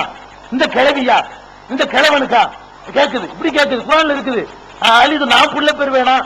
ஆனா அஜூசுன் நான் ஒரு கிழவி, வஹாதா பாலி செய்ஹா என் புருஷனோட படுகரமா இருக்காரு, இந்த கிழவனுக்கு இந்த கிழவிக்கும் பிள்ளையா என்று ஆச்சரியப்படுற வயசுலதான் அல்லாஹ் வந்து இஸ்மாயிலையும் கொடுத்தான், இஸ்ஹாக்கையும் கொடுத்தான். 2 பிள்ளையும் கொடுத்தது எப்ப? 25 வயசுல கொடுக்கல, 35 வயசுல கொடுக்கல. எதுக்கு சொல்ல வர்ற? குழந்தை தருகிற ஆற்றலை யாருக்காவது அல்லாஹ் கொடுக்க நினைச்சா யாருக்கு கொடுத்திருப்பான்? கொடுக்க இப்ராஹிமுக்கு தகுதி இருக்குது. கலீல் ஃப்ரெண்டு கொடுக்கலையே. அவன் எப்ப நாடுனாலும் அப்ப அவருக்கு ஒரு பிள்ளையை கொடுத்தானே தவிர புள்ள கொடுக்கிற ஆற்றல் அவருக்கு எல்லாம் கொடுத்துடல. இதுக்கு மேல சான்று உங்களுக்கு வேணுமா? பெருமானார் ஸல்லல்லாஹு அலைஹி வஸல்லத்துக்கு ஆம்பளை புள்ள வாரிசு கொடுத்து வச்சிருந்தானா? கொடுத்து எடுத்துக்கிட்டான். ரசூலுல்லாஹ்வுக்கு ஒரு ஆம்பளை புள்ள இருந்தா எப்படி இருக்கும்? கொஞ்சம் கற்பனை பண்ணி பாருங்க. நம்ம சைடுல இருந்து ரசூலுல்லாஹ்வுக்கு ஒரு ஆம்பளை புள்ள இருந்தா இந்த கிலாபத்து சண்டை எல்லாம் வந்திருக்குமா? ரசூலுல்லாஹ் மகனுக்கு பிறகு பேரனுக்கு பிறகு பேரன், இப்படியே 14 நூற்றாண்டு வந்துச்சுன்னு வைங்க, இந்த சமுதாயம் கூட ஒரு தலைமையில இருந்திருக்காது. அப்படி நீங்க கணக்கு பண்றீங்கல்ல. அவன் என்ன கணக்கு பண்ண? அல்லாஹ் கொடுத்தான் ஒரு ஆம்பளை பையன். அந்த இப்ராஹிம் அலைஹிஸ்ஸலாத்துடைய பேரையே தன்னுடைய மகனுக்கு வச்சாங்க. மகனுக்கு இப்ராஹிம் பேர் வச்சாங்க. எதனால வச்சாங்க? தாத்தாவுடைய பேர் இப்ராஹிம் நபி, அல்லாஹ் விருப்பமான நல்லடியார், அவர் பேரையே பிள்ளைக்கு வைக்குவோமே இப்ராஹிம் வச்சாங்க. தங்குனுச்சாங்க. மழலை மொழி பேசும் பொழுதே தூக்கிட்டு போயிட்டாங்க. அல்லாஹ் மழலை மொழி பேசுற குழந்தை கொடுத்தான், அதை கடைசி வரைக்கும் தக்க வைக்கல. ஒரு பக்கபலமா நிக்கிற ஒரு ஆம்பளை புள்ளை எல்லாம் ஆசைப்படுறீங்கள, 4 பொம்பளை புள்ளையும் தக்க வச்சு அல்லாஹ் ரப்பல் ஆலமீன் கொடுத்த ஒரு ஆம்பளை புள்ளை தூக்கிட்டானே. அது அந்த வரலாறை பார்க்கும்போது நம்ம கண்ணீர் வடியுது. எப்படி வடியுது? மகன் இறந்த உடனே பெருமானார் ஸல்லல்லாஹு அலைஹி வஸல்லம் சொல்லி தழுவுறாங்க. அல்லாஹ்வு ததுமவு, கண்கள் ரத்த கண்ணீரை கொட்டுகின்றன. உல் கல்பு யஹ்சுனு, உள்ளம் வேதனையால் விம்முகிறது. ஒயின்னாலி ஃபிராக்கிக யா இப்ராஹீம் லமஹ்சூனுன், இப்ராஹீமே உன் பிரிவுக்கு நம்ம ரொம்ப கவலைப்படுறோம். மௌனுடைய மையத்தை போட்டுக்கிட்டு சொல்றாங்க, இப்ராஹீமே உன்னை பிரிஞ்சு முடியல, தாங்க முடியல, கண்கள் ரத்த கண்ணீர் வடியாத குறையான அழுகுறேன், உள்ள வேதனையால் விம்முது. இவ்வளவு விம்முதுன்னு பார்த்தானா அல்லாஹ் அவன் ஒரு கணக்கு வச்சிருக்கான். அவன் கணக்கு என்ன? ரசூலுல்லாஹ் வாச்சே, ஹபீபாச்சே, வருத்தப்படுறாங்களே, கவலைப்படுறாங்களே, ரத்த கண்ணீர் வடிக்கிறாங்களே, இறந்த பிள்ளை உசுரா கொடுத்தாங்க, கொடுக்கல, கொண்டு அடக்கம் தான் பண்ணாங்க, அழுவிக்கிட்டு அடக்கம் பண்ணாங்க. இவன் என்ன பண்றான்? அவுலியா பிள்ளைய கொடுப்பாராம், செத்தவரை உசுராக்குவாராம். இந்த கதையெல்லாம் கேள்விப்பட்டிருக்கலாம். இவங்க பண்ற கூத்த. ஒரு அம்மா வந்துட்டான் அப்துல் காதர் ஜிலானிட்ட வந்து, என் மகன் மூத்தா போயிட்டான். எப்ப மூத்தா போனா? ராத்திரி தான் மூத்தா போனா. இப்படி ஏறிட்டு பார்த்தாராம் வானத்தை. யாரு? அப்துல் காதர் ஜிலானிங்க வானத்தை பார்த்தாராம். பார்த்தா அங்க மலக்கு இஸ்ராயல் இருக்காருல்ல, அவர் அன்னைக்கு ராத்திரி பிடிச்ச உயிரெல்லாம் அள்ளி கூடையில போட்டுவிட்டு கொண்டு போயிட்டு இருக்காராம். எழுதி வச்சுக்கிறாங்க கிதாபுல. அன்னைக்கு ராத்திரி பிடிச்ச உயிரெல்லாம் அள்ளி ஒரு கூடையில போட்டுக்கிட்டு கொண்டு போயிட்டு இருக்கிறான் இஸ்ராயல். இவர் பார்த்துட்டாரு, ஓ இஸ்ராயல், அந்த அந்த பையன் பேரை சொல்லி, பேர் என்னமோ பேரு, அந்த பையன் உயிரை மட்டும் விட்டுட்டு போ அப்படிங்கிறாரு. இவர் உத்தரவு போடுறாரு. அவர் சொல்றாரு, அல்லாஹ்வுடைய உத்தரவுங்க, அல்லாஹ் சொல்லிட்டானா, அப்படிலாம் செய்ய முடியாது அப்படிங்கிறாரு இஸ்ராயல். இஸ்ராயல் ஒரு ஆளை கிடையாது, தனி விஷயம், இவங்க எழுதி கதையில உள்ளது. அப்ப இஸ்ராயல் அப்படி சொல்றாரு.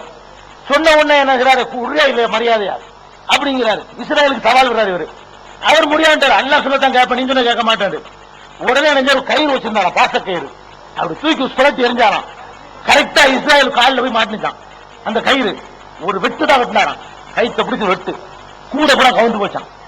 கூட கவுந்து போனவன அன்னைக்கு செத்து போன எல்லாரும் உசுராயிட்டாங்க. உசுரம் ஒடியாந்துருச்சான். உசுர அள்ளிக்கிட்டு போன கூட கூட கவுந்துருச்சான். கவுந்த உடனே எல்லா உயிரும் ஒடியாந்து ராத்திரில அன்னைக்கு செத்து போன ஆட்கள் காலில் சிரிச்சு சந்திக்கிறாங்களாம். உடனே அல்லாட்ட அவர் போறாரு, என்னையா வெறும் கூட வந்திருக்கிறிய? அல்ல கேட்டானா, என்ன வெறும் கூட? இல்ல இந்த அப்துல் கான் ஒரு ஆள் கேட்டாரு, நான் கொடுக்கல. ஒன்னே கேட்டாரு, கொடுத்து வந்திருக்கலாம்ல. அல்ல கேட்டானா, மூட்டை விட்டு நிக்கிறிய? ஒன்னு கேட்டாரு, ஒன்ன கொடுத்திருக்கலாம்ல. நீ அவரோட மோதிக்கிட்டு இப்ப யாரு பெருசு? இப்ப அல்லா யாருக்கு பாத்தீங்களா கதைய? இந்த கதையில அல்லா என்ன ஆக்கிவிட்டாங்க? அல்லா அவுலியாவுக்கு பயப்படுற மாதிரி ஆக்கிவிட்டாங்க. இவரு தான் ஆர்டர் பண்ற மாதிரி. அப்படிப்பட்ட ஒரு ஆள் கேட்கும்போது எப்படி சண்டைக்கு போன அந்த ஆள்கிட்ட அவர்கிட்ட மோதலாமா? நீ கூட ஏன் சொல்ல மீறிட்டு அவர் சொல்ல கேட்கணும். அதற்கு அர்த்தம் நானே ஒண்ணு சொன்னா கூட ஏன் சொல்ல நீ கேட்க கூடாது, அவர் சொல்ல நீ கேட்கணும் அர்த்தம். ஆனா பாவிகளா, ரசூலுல்லாஹ்வுக்கு மகன் இப்ராஹிம் உயிராக்க முடியல, அழைத்தா முடிஞ்சிச்சு, கண்ணீர் எடுத்தா முடிஞ்சிச்சு. நீங்க என்ன பண்றீங்க? அவுலியாவை உசுராக்கினாரா? மூத்தா போனால உசுராக்குறது யாருக்கு முடியும்? ஈசா நபிக்கு ஒரு அற்புதமா கொடுத்து வச்சிருந்தான், அவ்வளவுதான். மூசா நபி காலத்திலையும் இந்த மாதிரி ஒருத்தர் கொலை பண்ணிவிட்டாங்க. கொலை பண்ணிட்டு யாருன்னு கண்டுபிடிக்க முடியல. அப்ப கூட கேட்கிறாங்க, யாருன்னு கண்டுபிடிச்சிட்டா? மூசா நபி நாயன் அல்லாவாடா, நான் எப்ப கண்டுபிடிச்சு தருவேன்ட்டார் அவரு. அப்புறமே அல்லாவா ஒரு வகை இறக்கி ஒரு மாட்டை வாங்குறான்னு சொல்லி மாட்டை அறுத்து அதில் அறிக்கை சொல்லி அப்புறமேல இருந்து கொலை செய்யப்பட்டவன் எந்திரிச்சு பேசினான்னு வருது. அப்ப அந்த மாதிரி அல்லாவா சில காரியங்கள் நிகழ்த்திருக்கான தவிர யாரும் செத்து போனாலும் உசுராக்கணும் இல்ல. புள்ள கொடுக்கிற ஆற்றல் யார்ட்டையும் கொடுத்தது இல்ல. நம்ம என்ன பண்றோம்? புள்ள கொடுக்கிற ஆற்றல் அவருக்கு இருக்குது, அவுலியாவுக்கு இருக்குன்னு நினைக்கிறோம். அதே மாதிரி காசு பணம் எதுக்கு அவுலியாட்ட போறான்னு கேளுங்களேன். ஒண்ணு புள்ளைக்கு போறாங்க. அதுல இந்த நாகூர்ல சொல்லித்தாக வேண்டியிருக்கு. புள்ளைக்காக வேண்டி பீரோட்டம் ஓடுவாங்க. நாவலால வந்திருக்கீங்களா? இந்த இருக்காரு, சாட்சி இருக்காரு, ஆளை வச்சுதான் சொல்றோம். இந்த ஆளை நீங்க போய் பார்த்தாளுங்க, நான் பார்த்தாள் தான் இல்ல, நாங்க போவா தருகாவா எல்லாம் போயிருக்கிறோம். அப்ப பீரோட்டம் ஒரு சின்ன இருப்பாரு 40 நாளைக்கு. அது கள்ளத்தனமா உள்ள ஜாமான் எல்லாம் போயிடும், சரக்குலாம் சாப்பிட்டுக்குவாங்க. வெளியில அரைச்சி வச்சுக்கிற விளங்குதா? அப்படிலாம் மேடல நீங்க ரூம்ல இருக்கிற இந்த மேடை கொடுத்துட்டு வந்துருக்கு 40 நாளைக்கு. 40 நாளைக்கு நீ ரூம்ல சில்லாவில இருக்க கூடாது. 40 நாளைக்கு இதே ஊர்ல இப்படி மேடை போடுவோம். இந்த மாதிரி விளக்கு போட்டுருவோம், ஹாலோஜன் போட்டு விட்டுருவோம். எல்லாம் பார்த்துக்கிட்டு இருப்போம், கேமரா இருக்கும், திங்கா மாதிரி 4 நாளைக்கு பார்ப்போம். 40 நாளைக்கு ஒரு திங்க மாட்டானா, குடிக்க மாட்டானா, தவம் இருப்பாரா, பவர் ஏறிடுமா 40 நாளைக்கு இடையில. அவர் சில்லாவில இருந்து வெளியே வந்து, சில்லடின்னு ஒரு இடம் இருக்குல்ல, வெளியே வந்து இந்த எலுமிச்சம்பழத்தை எரிவார். எரிஞ்சா அது மேல பட்டா புள்ள உண்டாயிருமா. ஒவ்வொரு பொம்பளையும் அடிச்சுக்கிட்டு போன காட்சி நாங்க அந்த காலத்துல பார்த்தது. நான் ஒரு 15-20 வருஷத்துக்கு முன்னாடி உள்ளது. நாங்க எல்லாம் சின்ன பிள்ளைய போய் பார்த்துருக்கோம். அப்ப இந்த கூத்து கும்பலாம அடிச்சுட்டு போவோம் இந்த எலுமிச்சம்பழத்துக்காக வேண்டி. இப்ப இருக்காங்க, இப்ப இருக்கா, இன்னும் மாறல. பாருங்க பாருங்க, இன்னும் 20ஆம் நூற்றாண்டு கூட திருந்தல பாருங்க. அப்ப இவன் எலுமிச்சம்பழத்தை எரிஞ்சவன பிள்ளைய உண்டாக்குறேங்கிற இது எந்த மார்க்கத்தில் உள்ளதுங்கிற? இதுக்கு மற்ற மதத்தவர்கள் சொல்லி போலி சாமியார் ஏமாத்துறாங்களே, அதுக்கு என்ன வித்தியாசம் கண்டீங்க? அப்ப அல்லாஹ்ட்ட நீங்க சக்தியை திருப்பி கொடுக்கும் பொழுது இப்படியான கேவலங்கள்லாம் அவர் காரி துப்புற அடுத்தவன். என்னடா மார்க்கம் இது? ஒரு மனுஷன் எலுமிச்சம்பழத்தை எரிகிறான், அது பொம்பளை மேல பட்டா புள்ள உண்டாயிரம் நினைக்கிறீங்களப்பா? இதாச்சும் பரவாயில்ல. பொட்டல் புதூர்ல ஒரு யானை விட்டுருந்தாங்க. பொட்டல் புதூர் ஒரு தர்கா. என்ன தர்கா? அப்துல் கார் ஜிலானி தர்கா தான். ஆனா தர்கா கபூர் இருக்குன்னு அவசியம் கிடையாதுங்க. அந்த காலத்துல கபூர் இருக்கு, இப்ப ரொம்ப அட்வான்ஸா போயிட்டானுவோ ஒரு 200 வருஷமா. கபூர்லாம் கிடையாது. அவுலியா உட்கார்ந்து இருந்த இடம், ஒண்ணுக்கு இருந்த இடம், ஒளி செஞ்ச இடம், சோறு செஞ்ச இடம், இப்படி எல்லாம் தர்கா உண்டாக்குறாங்க. அது பொட்டல் புதூர் தர்கா என்னதான்னு கேட்டா, அப்துல் கார் ஜிலானி ஒளி செஞ்ச இடமா. பகதாதுல தண்ணி கிடைக்காம இங்க வந்திருக்காரு ஒளி செய்யறதுக்கு. ஊரே பொட்டல் புதூர் காஞ்சி போய் கிடக்குது. அங்க என்ன பொட்டல்ல ஒளி செய்ய வந்திருக்கிறாரு. கதையை பாருங்க. அவர் ஒளி செஞ்ச இடம்னு சொல்லி ஒரு தர்கா கட்டி வச்சுக்கிறாங்க. வேற கபரும் இல்ல, ஒண்ணும் இல்லங்க. அந்த தர்கா வாசல்ல ஒரு யானை நிக்கும். ஏன் யானை நிக்குது? இவங்க எல்லாத்தையுமே அந்த பிற மதத்தினர் காப்பி அடிப்பாங்க. அவங்க தேர்தல் தாங்கன்னு வைங்களேன், இவங்க கூடு இருப்பாங்க. அவங்க உண்டியல் செல்வங்கள் கொண்டு வைப்பாங்க. அவங்க கொடி ஏத்துனாங்கன்னு வைங்களேன், இவங்க கொடி ஏத்துவாங்க. அவங்க மயிலரை கட்ட வச்சு அடிப்பாங்க. அது முருகனுடைய வாகனம் மயில், அவனுக்கு ஓகே. இவன் சாவலுக்கு பார்த்தா வாகனம் மயில் சொல்லி நினைச்சுக்கிட்டு இவன் மயிலரை கட்டல அடிப்பான். தலையில அடிக்கிறானா இல்லையா? அது மாதிரி அடிக்கிறது. செருப்பத்துக்கு தலையில வைப்பான். இப்ப எல்லாம் அங்க உள்ளது மாதிரி இந்த செய்யுது, எல்லாம் அதே மாதிரி இருக்கு பாருங்களேன். அப்ப சில கோயில்கள்ல யானை இருக்கிறத பார்த்தாங்க. இது மட்டும் குறை வைக்குவானே, நாகூர்ல கூட யானை இருக்குல்ல, இருக்குது. அதே மாதிரி பொட்டல் புதூர்ல யானை விட்டுருக்காங்க. யானைக்கு என்ன பேர் தெரியுமா? மொய்தீன் பிச்சை. யானைக்கு பேரு, யானைக்கு ஒரு பேர் வச்சாங்க, மொய்தீன் பிச்சைன்னு பேரு. அந்த மொய்தீன் பிச்சைங்கிற யானை வாசல்ல நிக்கும். இந்த பெண்கள் எல்லாம் போய் காதர் பீவியா, ஆம்பளை யானை யாருன்னா காதர், பொம்பளை யானை இருந்தா காதர் பீவி. சரி, அப்ப இந்த யானை என்ன பண்ணும்னா, விளையாட்டு சொல்லல, பொட்டல் புதூர்ல போனா கடையநல்லூர், மேலப்பாளையம், தென்காசி, அந்த ஊரை சேர்ந்த கடையில் பிரதேசத்துல கேட்டுக்கிறேன். அந்த ஊர் பொம்பளை எல்லாம் புள்ள வேணுங்கிறதுக்காக நடந்தே போவாங்க. எங்க போவாங்க? புட்டல் புதருக்கு போய் அந்த யானைகிட்ட வாழைப்பழத்தை கொடுத்து யானைகிட்ட வாங்குவாங்க. யானை ஆசீர்வாதம் பண்ணி கொடுக்கும் வாழைப்பழம். அது அந்த பொம்பளை புள்ள திண்டாங்கன்னு வைங்கள, புள்ள உண்டாயிருமா. புள்ள வேணும்னு சொன்னா விளையாட்டுன்னு சொல்லல, இந்த முஸ்லிம் சமுதாயத்தில் நடந்த கொடுமை தான் சொல்றேன். நல்ல வேலைக்கு யானை எல்லாம் காலி பண்ணிவிட்டான். நடந்துட்டே இருந்துச்சு. 1993 யானை அவுட் ஆனவங்க என்ன பண்ணிவிட்டாங்க தெரியுமா? யானையை கொண்டு போய் ஜனாசா தொழு வச்சு அதுக்கு தொழுகை நடத்தி இஸ்லாமிய முறை பிரகாரம் நல்லடக்கம் பண்ணி அதுக்கு தரகா கட்டி இருக்கிறாங்க. இப்ப புத்தல் புதூர்ல கபர் இல்லாத குறைக்கு மிருகத்தை வணங்கக்கூடிய ஆக்கிட்டானு பாருங்க. மகான வணங்க சொல்லி கடைசியில் என்ன ஆகிட்டாங்க? மிருகத்தை அவளியா ஆக்கிவிட்டாங்க. புத்தல் புதூர்ல யானைக்கு தர்கா இருக்குது. யானை தான் கவுளியா. யானைக்கு போய் பூஜை புனஸ்காரம் செய்யக்கூடிய காட்சி நான் நீங்க பாக்குறோம். யானையை மட்டுமா பண்றான்? நாகராணர் படிப்பார் ஒரு பாட்டு. என்ன பாட்டு? அடியாருக்கு அருள் செய்யும் அம்மா, அழகான கடலோரம் வாழ்கின்ற பீமாண்டு ஒரு பாட்டு. இந்த பீமா அம்மாண்டு ஒரு அம்மா இருக்கிறாங்க. அந்த அம்மா திருவனந்தபுரத்தில் அவங்க ஒரு தர்காவில் இருக்கிறாங்க, கடற்கரை ஓரத்தில். அந்த ஊருக்கு போனா தர்காவுக்கு உள்ள ஒரு தர்கா இருக்கும். நீங்க கூட பார்க்கலாம். தர்கா ஒண்ணு இருக்குல்லங்க, தர்காவுக்குள்ள பெரிய தர்கா. அந்த தர்காவுடைய காம்பவுண்டுக்குள்ள குட்டி தர்கா ஒண்ணு இருக்கு உள்ளுக்குள்ள, 2 in 1. அந்த தர்கா என்ன பேருன்னு கேட்டா பீடி மஸ்தான் வலியுள்ளா தர்கா. தர்காவுக்கு பேரு எழுதி போட்டுக்கிறாங்க. தமிழ்ல, மலையாளத்துல, உருதுல 3 மொழியில எழுதிருப்பாங்க. நான் தமிழ்ல படிச்சா உங்களுக்கு சொல்றேன். இப்போ நீங்க போய் பார்க்கலாம். அந்த பேர் என்ன? பீடி மஸ்தான் வலியுள்ளா தர்கா. இப்ப நீங்க போய் பார்க்கலாம். இந்த பீடி மஸ்தான அவன் சாவறதுக்கு முன்னாடி உசுரே பார்த்தாரு. நாங்க 1986 இத கேள்விப்பட்டு என்னன்னு போய் பார்க்கணும், பீடி மஸ்தான் இருக்கிறான்னு சொல்றாங்களே, என்னன்னு பார்க்கணும்னு போனோம். போனோம்னா ஒரு கிறுக்கனை கொண்டாந்து கட்டி போட்டுருக்காங்க தர்காவில். கிறுக்கங்கிறக்காக வேண்டி அவன் ரொம்ப நாள ஒரு 15 வருஷமா இருந்துட்டான். கிறுக்கு போகல. 15 வருஷமா கிறுக்கு போவாட்டி அவளியாவத்தான இருக்கணும். அப்படி நீங்க முடிவு பண்ணிக்கிட்டு அவனை வச்சு அவளியாவாக்கி அவங்க காலில் விடுவது. குளிக்கவே மாட்டான். வாயே தெரியாது, மீசம் மறைச்சிருக்கும், நகை கூட பெருசா வளர்ந்துருக்கும், கிட்ட பணம் பண்ணி நாத்தினாரும். அந்த மாதிரி ஒருத்தர் இருப்பான். அவனை பீடி மஸ்தான் சொல்லிக்கிட்டு வருமானத்தை அதிகப்படுத்துறதுக்காக வேண்டிய தர்காவுக்கு என்ன பண்ணிட்டாங்க, அவன் லூசுங்கிறதுனால பீடி மஸ்தான் சொல்லி அவனை வச்சு உசுர வச்சு கொண்டாட ஆரம்பிச்சிட்டாங்க. கடைசியில் அவன் தர்காவில மண்டையை போட்டுட்டான். மண்டையை போட்டா இன்னைக்கு அங்க போனீங்கன்னா பீடி கட்டு தான் காணிக்க போடணும்.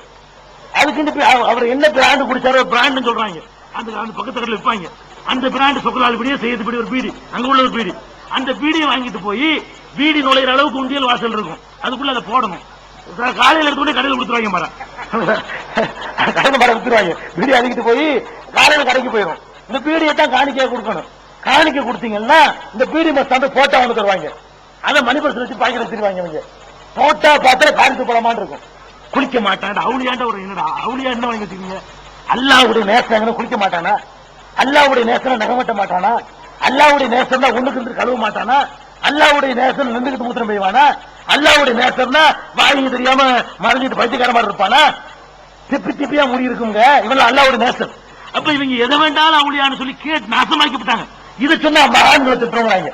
ஏன்டா கிறுக்கனை ஏன்டா மகான்னு சொல்றீங்கன்னு கேட்டா இவங்க நம்ம என்ன சொல்றாங்க? மகான்களை திட்டுறாங்க. எப்படி வச மகானா, ஞான மகானா? ஏன்டா மகான்கள் பேரை கேவலப்படுத்திக்கன்னு கேட்டா நம்மளுக்கு என்ன பேரு? அவளியாக்களை எந்த அவளியாவை திட்டணும்? நான் கூட அவளியாவை திட்டணுமா?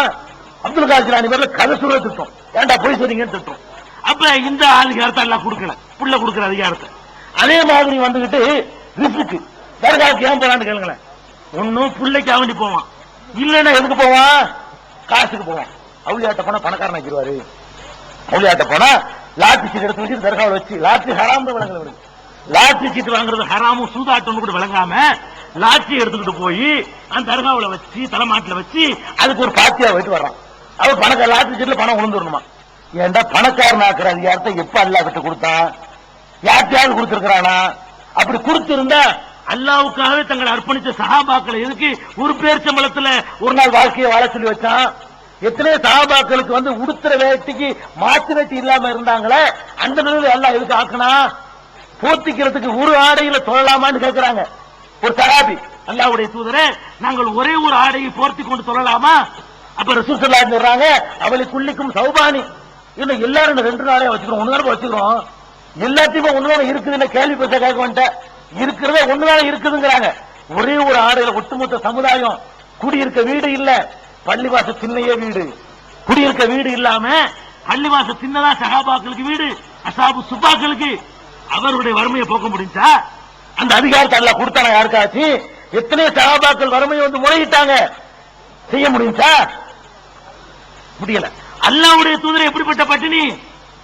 ஒரு நாள் சாப்பிட்டா ஒரு நாள் பட்டினி, 3 நாட்கள் வயிறார உண்டதில்லை.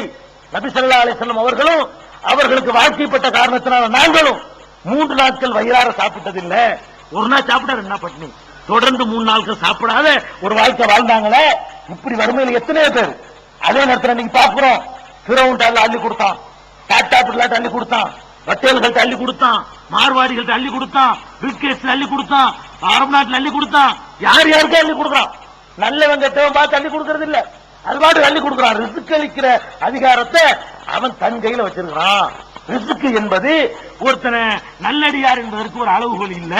ரிஸ்க் கொடுக்கிறதுனால அவன் நல்லவனும் இல்ல, ரிஸ்க் எடுத்தாலும் கெட்டவனும் இல்ல. இந்த உலகத்துக்கு அல்லாஹ்வுடைய மதிப்பு கொசு ரெக்கையை விட மாட்டான். ஒரு கொசுடைய ரெக்கை அளவுக்கு எல்லாம் மதிச்சா கூட காபிருக்கு ஒரு சுடு தண்ணி கொடுக்க மாட்டாங்க, கொடுத்துக்கிட்டு இருக்கான். அவன் இந்த மதிப்பை வைக்கல, எல்லாம் அங்க பாத்துக்கிறாங்க. அப்படிப்பட்ட மார்க்கத்தில் பிறந்துட்டு அல்லாட்ட கூட ரிஸ்க் கேட்டீங்கன்னா ரிஸ்க் தர்றது கேரண்டி கிடையாது. ஏன்? நாடுனா தான் தருவேன்னு சொல்லிவிட்டான். நீங்க அல்லாட்ட கேட்டா கூட கேட்டவனை எல்லாம் பணக்காரனாக்க முடியுமா? எல்லாரும் பணக்காரன் ஆகக்கூடாதுன்னு அல்ல செட்டிங் பண்ணி வச்சிருக்கான். எல்லாரும் கேட்கத்தான், யாரும் கேட்கல. பணத்தை கேட்காத ஆள் மட்டும் கேட்டுங்க பார்ப்போம். உங்க வாழ்க்கையில நான் பணமே கேட்டது இல்லைங்கிற ஆள் மட்டும் கேட்டுங்க பார்ப்போம். ஒரு ஆள் இருப்பீங்களா? எல்லாரும் தான் கேட்கணும். எல்லாரும் பணக்காரன் ஆக்க முடியுமா? ஆக்க முடியும். அல்லாவுக்கு ஆக்குனா இந்த உலகம் ரன்னிங் ஆகுமா? ஓடுமா உலகம்? எல்லாரும் 10 ஏக்கர் நிலம் வச்சிருந்தாண்டா யாரு உழவுக்கு வருவா? போடான்றானே, என் டைம் 10 ஒன் டைம் 10 போடான்னு போயிருவான்ல. கூட கூட்டணும், நீ நான் கூட்டணுமா? எனக்கு கூட்ட நான் பங்களா வச்சு நான் உணவு கூட்டணும் கேட்பல. ஒரு வேலை நடக்காது, உலகமே அழிஞ்சு நாசமா போயிடும். அதுக்காக எல்லாம் என்ன செய்யறோம்? அந்த பணத்தை தில்கல் ஐயாமுனு தாவிடுகா பைனன்னா, காலச்சக்கரத்தை மக்களுக்கு மத்தியில மாறி மாறி சுழல விடுவோம். இப்படி மேல கொஞ்சம் கீழே, கொஞ்சம் மேல கொஞ்சம் கீழே. ஒரு காலத்துல ஒன்றுக்கு சிங்கப்பூரை நம்பி, ஒரு காலத்துல ஒரேம காமிக்கப்படுவான். ஒரு காலத்துல இந்தியாவுக்கு ஒரு பெரிய பணம் குளிக்கிற மாநிலமா இருந்தது குஜராத். 24 செகண்ட் தான் தேவைப்படுச்சு அல்லாவுக்கு. இன்னைக்கு இந்தியாவில் பிச்சைக்கார மாநிலம் ஆகிவிட்டான் இல்லையா? இந்தியாவிலே பெரிய பணக்கார மாநிலம் எது? குஜராத். பெரிய தொழிற்சாலை, வளம், செல்வம், இந்தியாவிலே ரொம்ப தண்ணீரை பெற்ற நல்ல வசதிகள் நிறைந்த, பணம் கொட்டோன்னு கொட்டுகிற குளிக்கிற ஒரு பிரதேசம் இருக்குன்னு சொன்னா அந்த கட்சி பகுதியும் அந்த புஜ்ஜி மாவட்டம் தான். என்னது? அடுத்த வேலை சோத்துக்கு வழி இல்ல. நியூஸ் பிரிண்டர்ல நியூஸ் பேப்பர்ல சோறு வாங்கிட்டீங்க. நியூஸ் பேப்பர் நீதிங்க மாட்ட சோறு. நியூஸ் பேப்பர் இருக்க சாணியில் அடிக்கிற பேப்பர், அதுல ஒரு 2 சோத்தை போடுறான். யாரு? கோடீஸ்வரனா படுத்தவன் ஐயன் பார்க்கும்போது ரத்த கண்ணீர் வர்ற மாதிரி இருக்கு. அவ்வளவுக்கு ஒரு செகண்ட் எல்லாம் பறிச்சு விட்டு போயிடுறான். அப்ப எதுக்கு சொல்ல வர்றேன்? ஒரு பக்கத்துல குவிஞ்சிருக்காது பணம், இப்படி வரும் அப்படி வரும். நீ போயிட்டு பணக்காரன வருவதற்காக வேண்டி அவங்களாட்ட போற மகாண்ட போறங்கிறிய. அப்ப அல்லாவுக்கு நீ என்னத்தை மிச்சம் வச்சிருக்கிற? இந்த பூமியை படைச்ச அல்லாவுக்கும் நீ பணக்காரனாக்க முடியாதா? இந்த வானத்தை படைச்ச அல்லாவுக்கு ஒரு பெரிய கஷ்டமான காரியமா இது? என்னத்துக்காக வேண்டி அர்த்தாட்ட போற? ஒரு நியாயம் இல்ல. பணத்துக்கு அங்க போற, பைத்தியத்தை நீக்குவார்னு போற. யாரு? அவுளியா வந்து பைத்தியத்தை நீக்குவாராம். நாரி போச்சு ஏர்வாடி. பாத்தீங்களா பேப்பர்ல? ஏர்வாடியில் என்ன தெரியுமா? ஏர்வாடியில பைத்தியத்தை நீக்கணும்னு கட்டி போடுறாங்க. அங்க என்ன நடக்குது? அவன் 2-3 குடிசையை போட்டுக்கிட்டு பைத்தியங்களுக்கு வந்து அது மனநல காப்பகம். அதுக்கு பேரு என்ன? மனநல காப்பகம். போர்டை போட்டுக்கிட்டு இந்த மாதிரி வெளியூர்ல இருந்து கொண்டு போனால பைத்தியம் இவங்க கட்டில எடுத்துக்கிறது. 1000 ரூபா 2000 ரூபா கொடு, உள்ள கட்டி போட்டு அடிச்சு சித்திரவதை பண்றது. கடைசியில் என்னடான்னு பார்த்தா ரொம்ப அநியாயம் நடக்குன்னு சொல்லி கவர்மெண்ட் விசாரணை போட்டுவிட்டான். விசாரணை போட்டு உள்ள போய் பார்த்தா இவங்களை அடிச்சு நிறைய பேர் பைத்தியக்காரன் இல்லைன்னு சொல்ல போனா. அங்க கட்டி வைக்கப்பட்டு பைத்தியம் நினைக்கிறீங்களா? இல்ல. நீங்க வந்து அவங்க அத்தா வந்து இன்னொரு கல்யாணம் பண்ணிடுவாரு. நீங்க ஒரு 15-16 வயசு பையனா இருப்பீங்க. நீங்க விவரம் தெரிஞ்சீங்கன்னா அந்த பொம்பளை ஏத்துக்கிற மாட்டீங்க. இவன் என்ன பண்ணுவோம்? உங்களை மென்டல் பட்டம் கட்டி கொண்டு விட்டுருவான். உதாரணத்துக்கு சொல்றேன். இந்த மாதிரி பிடிக்காத தூரத்து சொந்தக்காரன் அனாத புள்ள, இந்த அனாத புள்ள சொத்து திங்கிறதுக்காக வேண்டி அவனுக்கு மெண்டல் பட்டம் கட்டி கொண்டு விட்டுறாங்க. இந்த மாதிரியான கேஸ் ஒரு 75% கட்டப்பட்டிருக்கு. கடைசியில கவர்மெண்ட் எடுத்து விசாரிச்சா அதுல 75 பைத்தியமே இல்ல. நல்ல ஆட்களை கொண்டு போய் காசை கொடுத்து சொத்து அபகரிக்கிறதுக்காக வேண்டி, குடும்பத்தை விட்டு அப்புறப்படுத்துறதுக்காக வேண்டி, வேற வேற நோக்கங்களுக்காக வேண்டி என்ன பண்ணிருக்காங்க? இந்த மாதிரி பைத்தியம் கொண்டு கட்டிருக்கிறாங்க. கவர்மெண்ட்ல எடுத்து கியூர் பண்ணி 75% பேர் பைத்தியம் இல்லன்னு அவன் கவர்மெண்ட் கட்சியில் எடுத்துற மாதிரி ஆஸ்பத்திரியில. அப்புறம் மீது 25 பேருக்கும் வருஷ கணக்கில் கட்டி வைக்கப்பட்டிருக்கிறாங்க. அவர்களை 15 நாள்ல மனநல ஆஸ்பத்திரியில வச்சு அரசாங்கம் குணப்படுத்துறோம். இப்ப எது பொய் எது நெசம்? 25 வருஷம் தர்காவில் கட்டி வச்சிருந்த குணமாவளைய 15 நாள்ல பைத்தியம் குணமாக்கிட்டான பொய்ன்னு வழங்குதா? காரி துப்புனாங்க எல்லாரும். ஏன்டா அந்த மாதிரி ஏமாத்துறீங்க? உள்ள தர்காவுக்கு பேரே எப்படி வரும்? என்ன வைத்தியர் டாக்டர் அவரு? ஒருத்தருக்கு போய் டாக்டரா, ஒருத்தருக்கு போய் வைத்தியரா, யார் யார் வரைக்கும் போனாங்க? யாரும் இருக்கீங்களா? அதுல பேர் இருக்குமாங்க உள்ள அவுளியாக்களுக்குலாம். ஹக்கீம் டாக்டரா, ஹக்கீம் டாக்டர் டாக்டரா, ஒருத்தர் கம்பவுண்டரா. அதுல இன்னைக்கு நைட்டு கூட பாருங்க, இன்னைக்கு நைட்டு கூட. இது என்ன மார்க்கம்? இது இந்த பைத்தியத்தை குணமாக்குறதுக்கு இந்த மகான்ட்ட எந்த சக்தி யாரு கொடுத்தா? பேய் நினைச்சிட்டு போறாங்க. இஸ்லாத்துல பேய் கிடையாது, முதல் விளங்கிடும். பேய்னா என்ன? இறந்து போன ஆவி வந்து பிடிக்கிறதுன்னு பேய். ஒரு முஸ்லீமுக்கு வந்து கொஞ்சமாச்சு இஸ்லாம் தெரிஞ்சா இறந்து போன ஆவி வர நம்புவானா? இஸ்லாமிய அடிப்படையில மூத்தா போன ஆவி இந்த உலகத்துக்கு வருமாங்க? நல்ல ஆவியா இருந்தாலும் கெட்ட ஆவியா இருந்தாலும் அல்லாஹ்வுடைய கண்ட்ரோல்ல இருக்குது. நல்ல ஆவியா இருந்தா அல்லாஹ் கேள்வி கேட்பான் மலக்க விட்டு, யார் உன்னுடைய இறைவன் யாரு, ரசூல் யாரு, உன்னுடைய வேதம் என்ன, உன்னுடைய மார்க்கம் என்ன கேட்பான். சரியான பதில் அவர் சொல்லிடுவாரு. சொன்ன உடனே அவருக்கு கிடைக்கக்கூடிய பாக்கியத்தை நான் அங்கே எடுத்து காட்டுவான். எடுத்து காட்டி இதான் உனக்கு கிடைக்கக்கூடிய பாக்கியம்.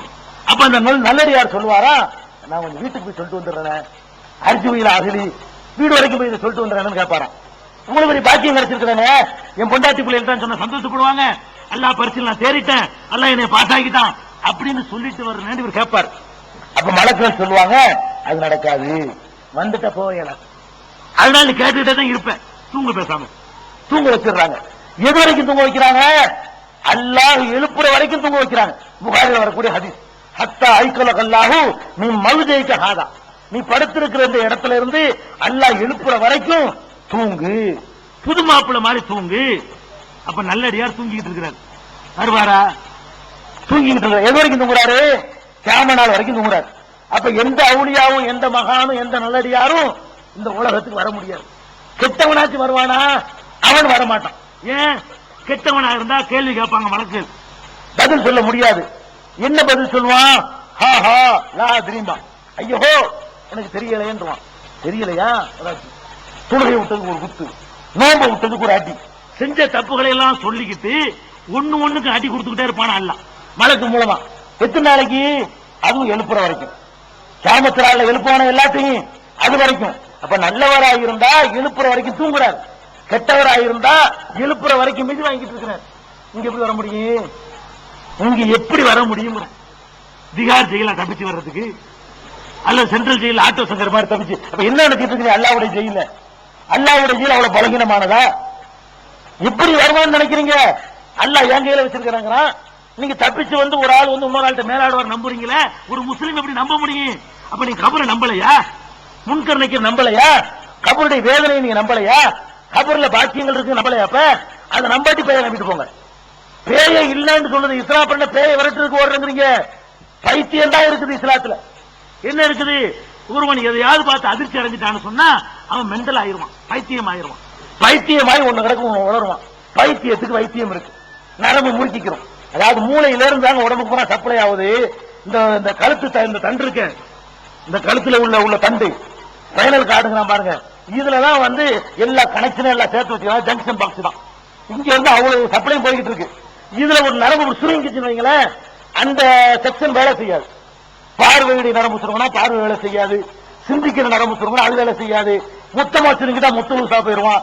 அதுல பெர்சன்டேஜ் இருக்குது, 10%, 25%, 100% இருக்குது.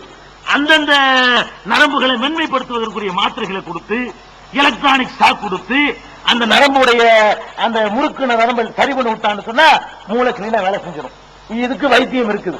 இது செய்யறதை விட்டுப்புட்டு இவனை செய்யறான், தரவளை விட்டு கட்டுறாங்க. எந்த மார்க்கத்துல கிடைச்சீங்க நீங்க? அந்த மாதிரி வைத்தியம் தந்துவாங்க.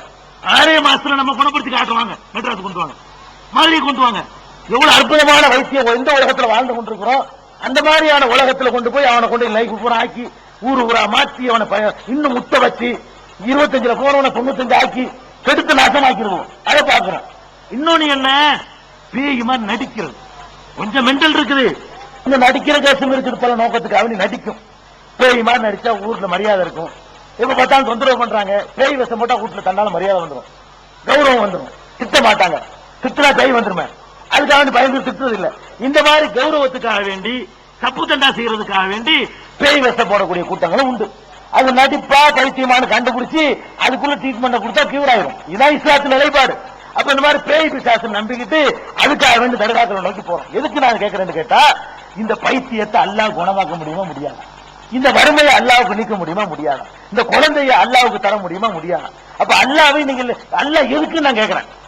இதெல்லாம் உங்களுக்கு செஞ்சிருக்க அல்லாஹ் விட்டு வேற ஒரு இடத்துல போய் சைலா செய்றீங்க, ருக்கு செய்றீங்க, துவா செய்றீங்க.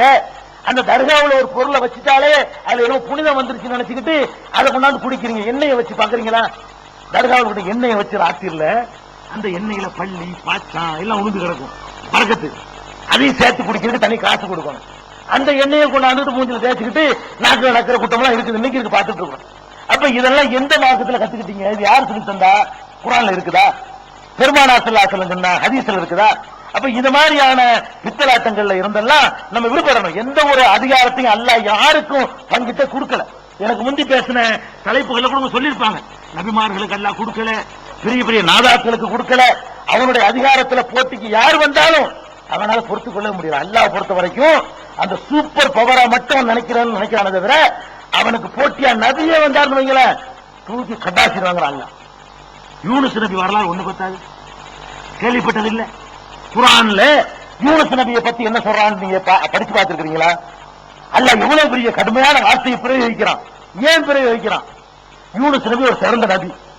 அல்லாஹ் குர்ஆன்ல நபிமார்களை சொல்லும் பொழுதெல்லாம் ஒரு விஷயத்தை சேர்த்து சொல்லுவான். எப்படி சொல்லுவான்? இப்ராஹிம் நபியை சொல்லிட்டு இந்த மாதிரி நீனு நடன்னு சொல்லுவான். இஸ்மாயில் நபியை சொல்லிவிட்டு முகமதே இந்த இஸ்மாயில் மாதிரி தான் நீங்க நடக்கணும் அப்படிமா. மூசா நபியை சொல்லிவிட்டு முகமதே மூசா மாதிரி நீனு நட அப்படிமா. ஈசா நபியை சொல்லிவிட்டு ஈசா மாதிரி நடன்னு சொல்லுவான். அல்லாஹ் எந்த நபியை சொன்னாலும் அந்த நபி மாதிரி நீங்களும் நடக்க வேண்டும். உலாயிக்கல்லதீன அதாஹுமுல்லாஹ் ஃபபிஹுதாஹு முக்ததி. இவர்களுக்கு அல்லாஹ் நேர்வழி காட்டிவிட்டான், அவர்களுடைய வழியில் தான் நபி நீங்களும் செல்ல வேண்டும் அப்படின்னு அல்லாஹ் உத்தரவு போடுறான். ஒரே ஒரு நபியை சொல்லிவிட்டு அவர் மாதிரி நடக்காதங்க. எல்லா நபியும் சொல்லி அவர் மாதிரி நடந்து சொன்ன அல்லாஹ் என்ன செய்யறான்?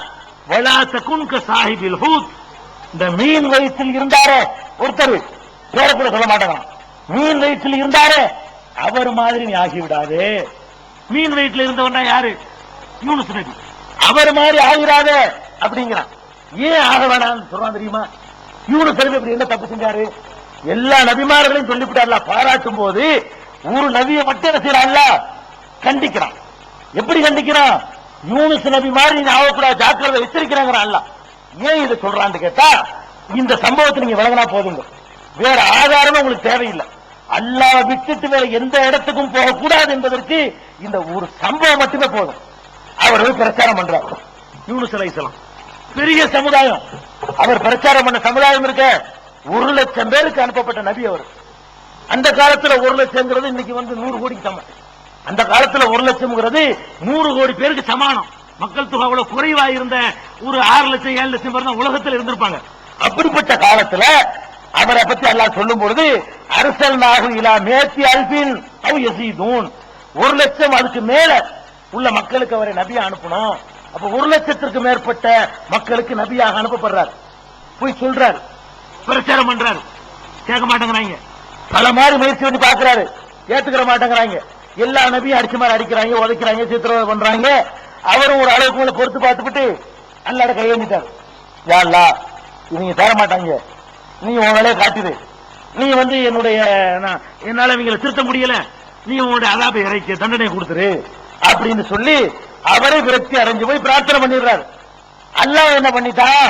சரி, ஊரை விட்டு காலி ஆயிருங்க, ஊரை அழிக்க போறேன், ஊரை இருக்காது, நீ காலி ஆயிரு அப்படின்ட்டான். உன்னுடைய ஆட்கள் எல்லாம் கூட்டுக்கிட்டு யாரெல்லாம் ஈமான் கொண்டாங்களோ அவங்களை அழைச்சிக்கிட்டு ஊரை விட்டு போயிரு. இவர் போயிட்டார். போயிட்டு அடுத்த நாள் வர்றாரு. வந்து என்ன நினைச்சிட்டு வர்றாரு?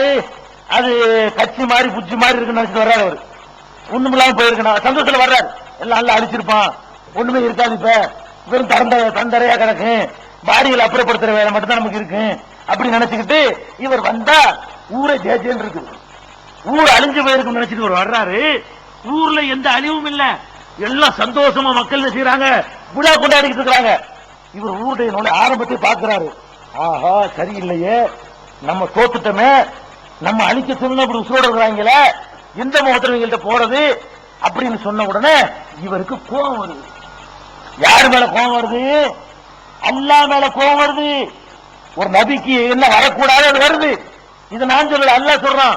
வதன்னூனி இஸ்ஸஹப முகாலிபன். யூனுஸ் நபி இருக்கு தன்னுண்டா மீன் வயிற்றில் இருந்த பேரை சொல்ல மாட்டேங்கிறான்.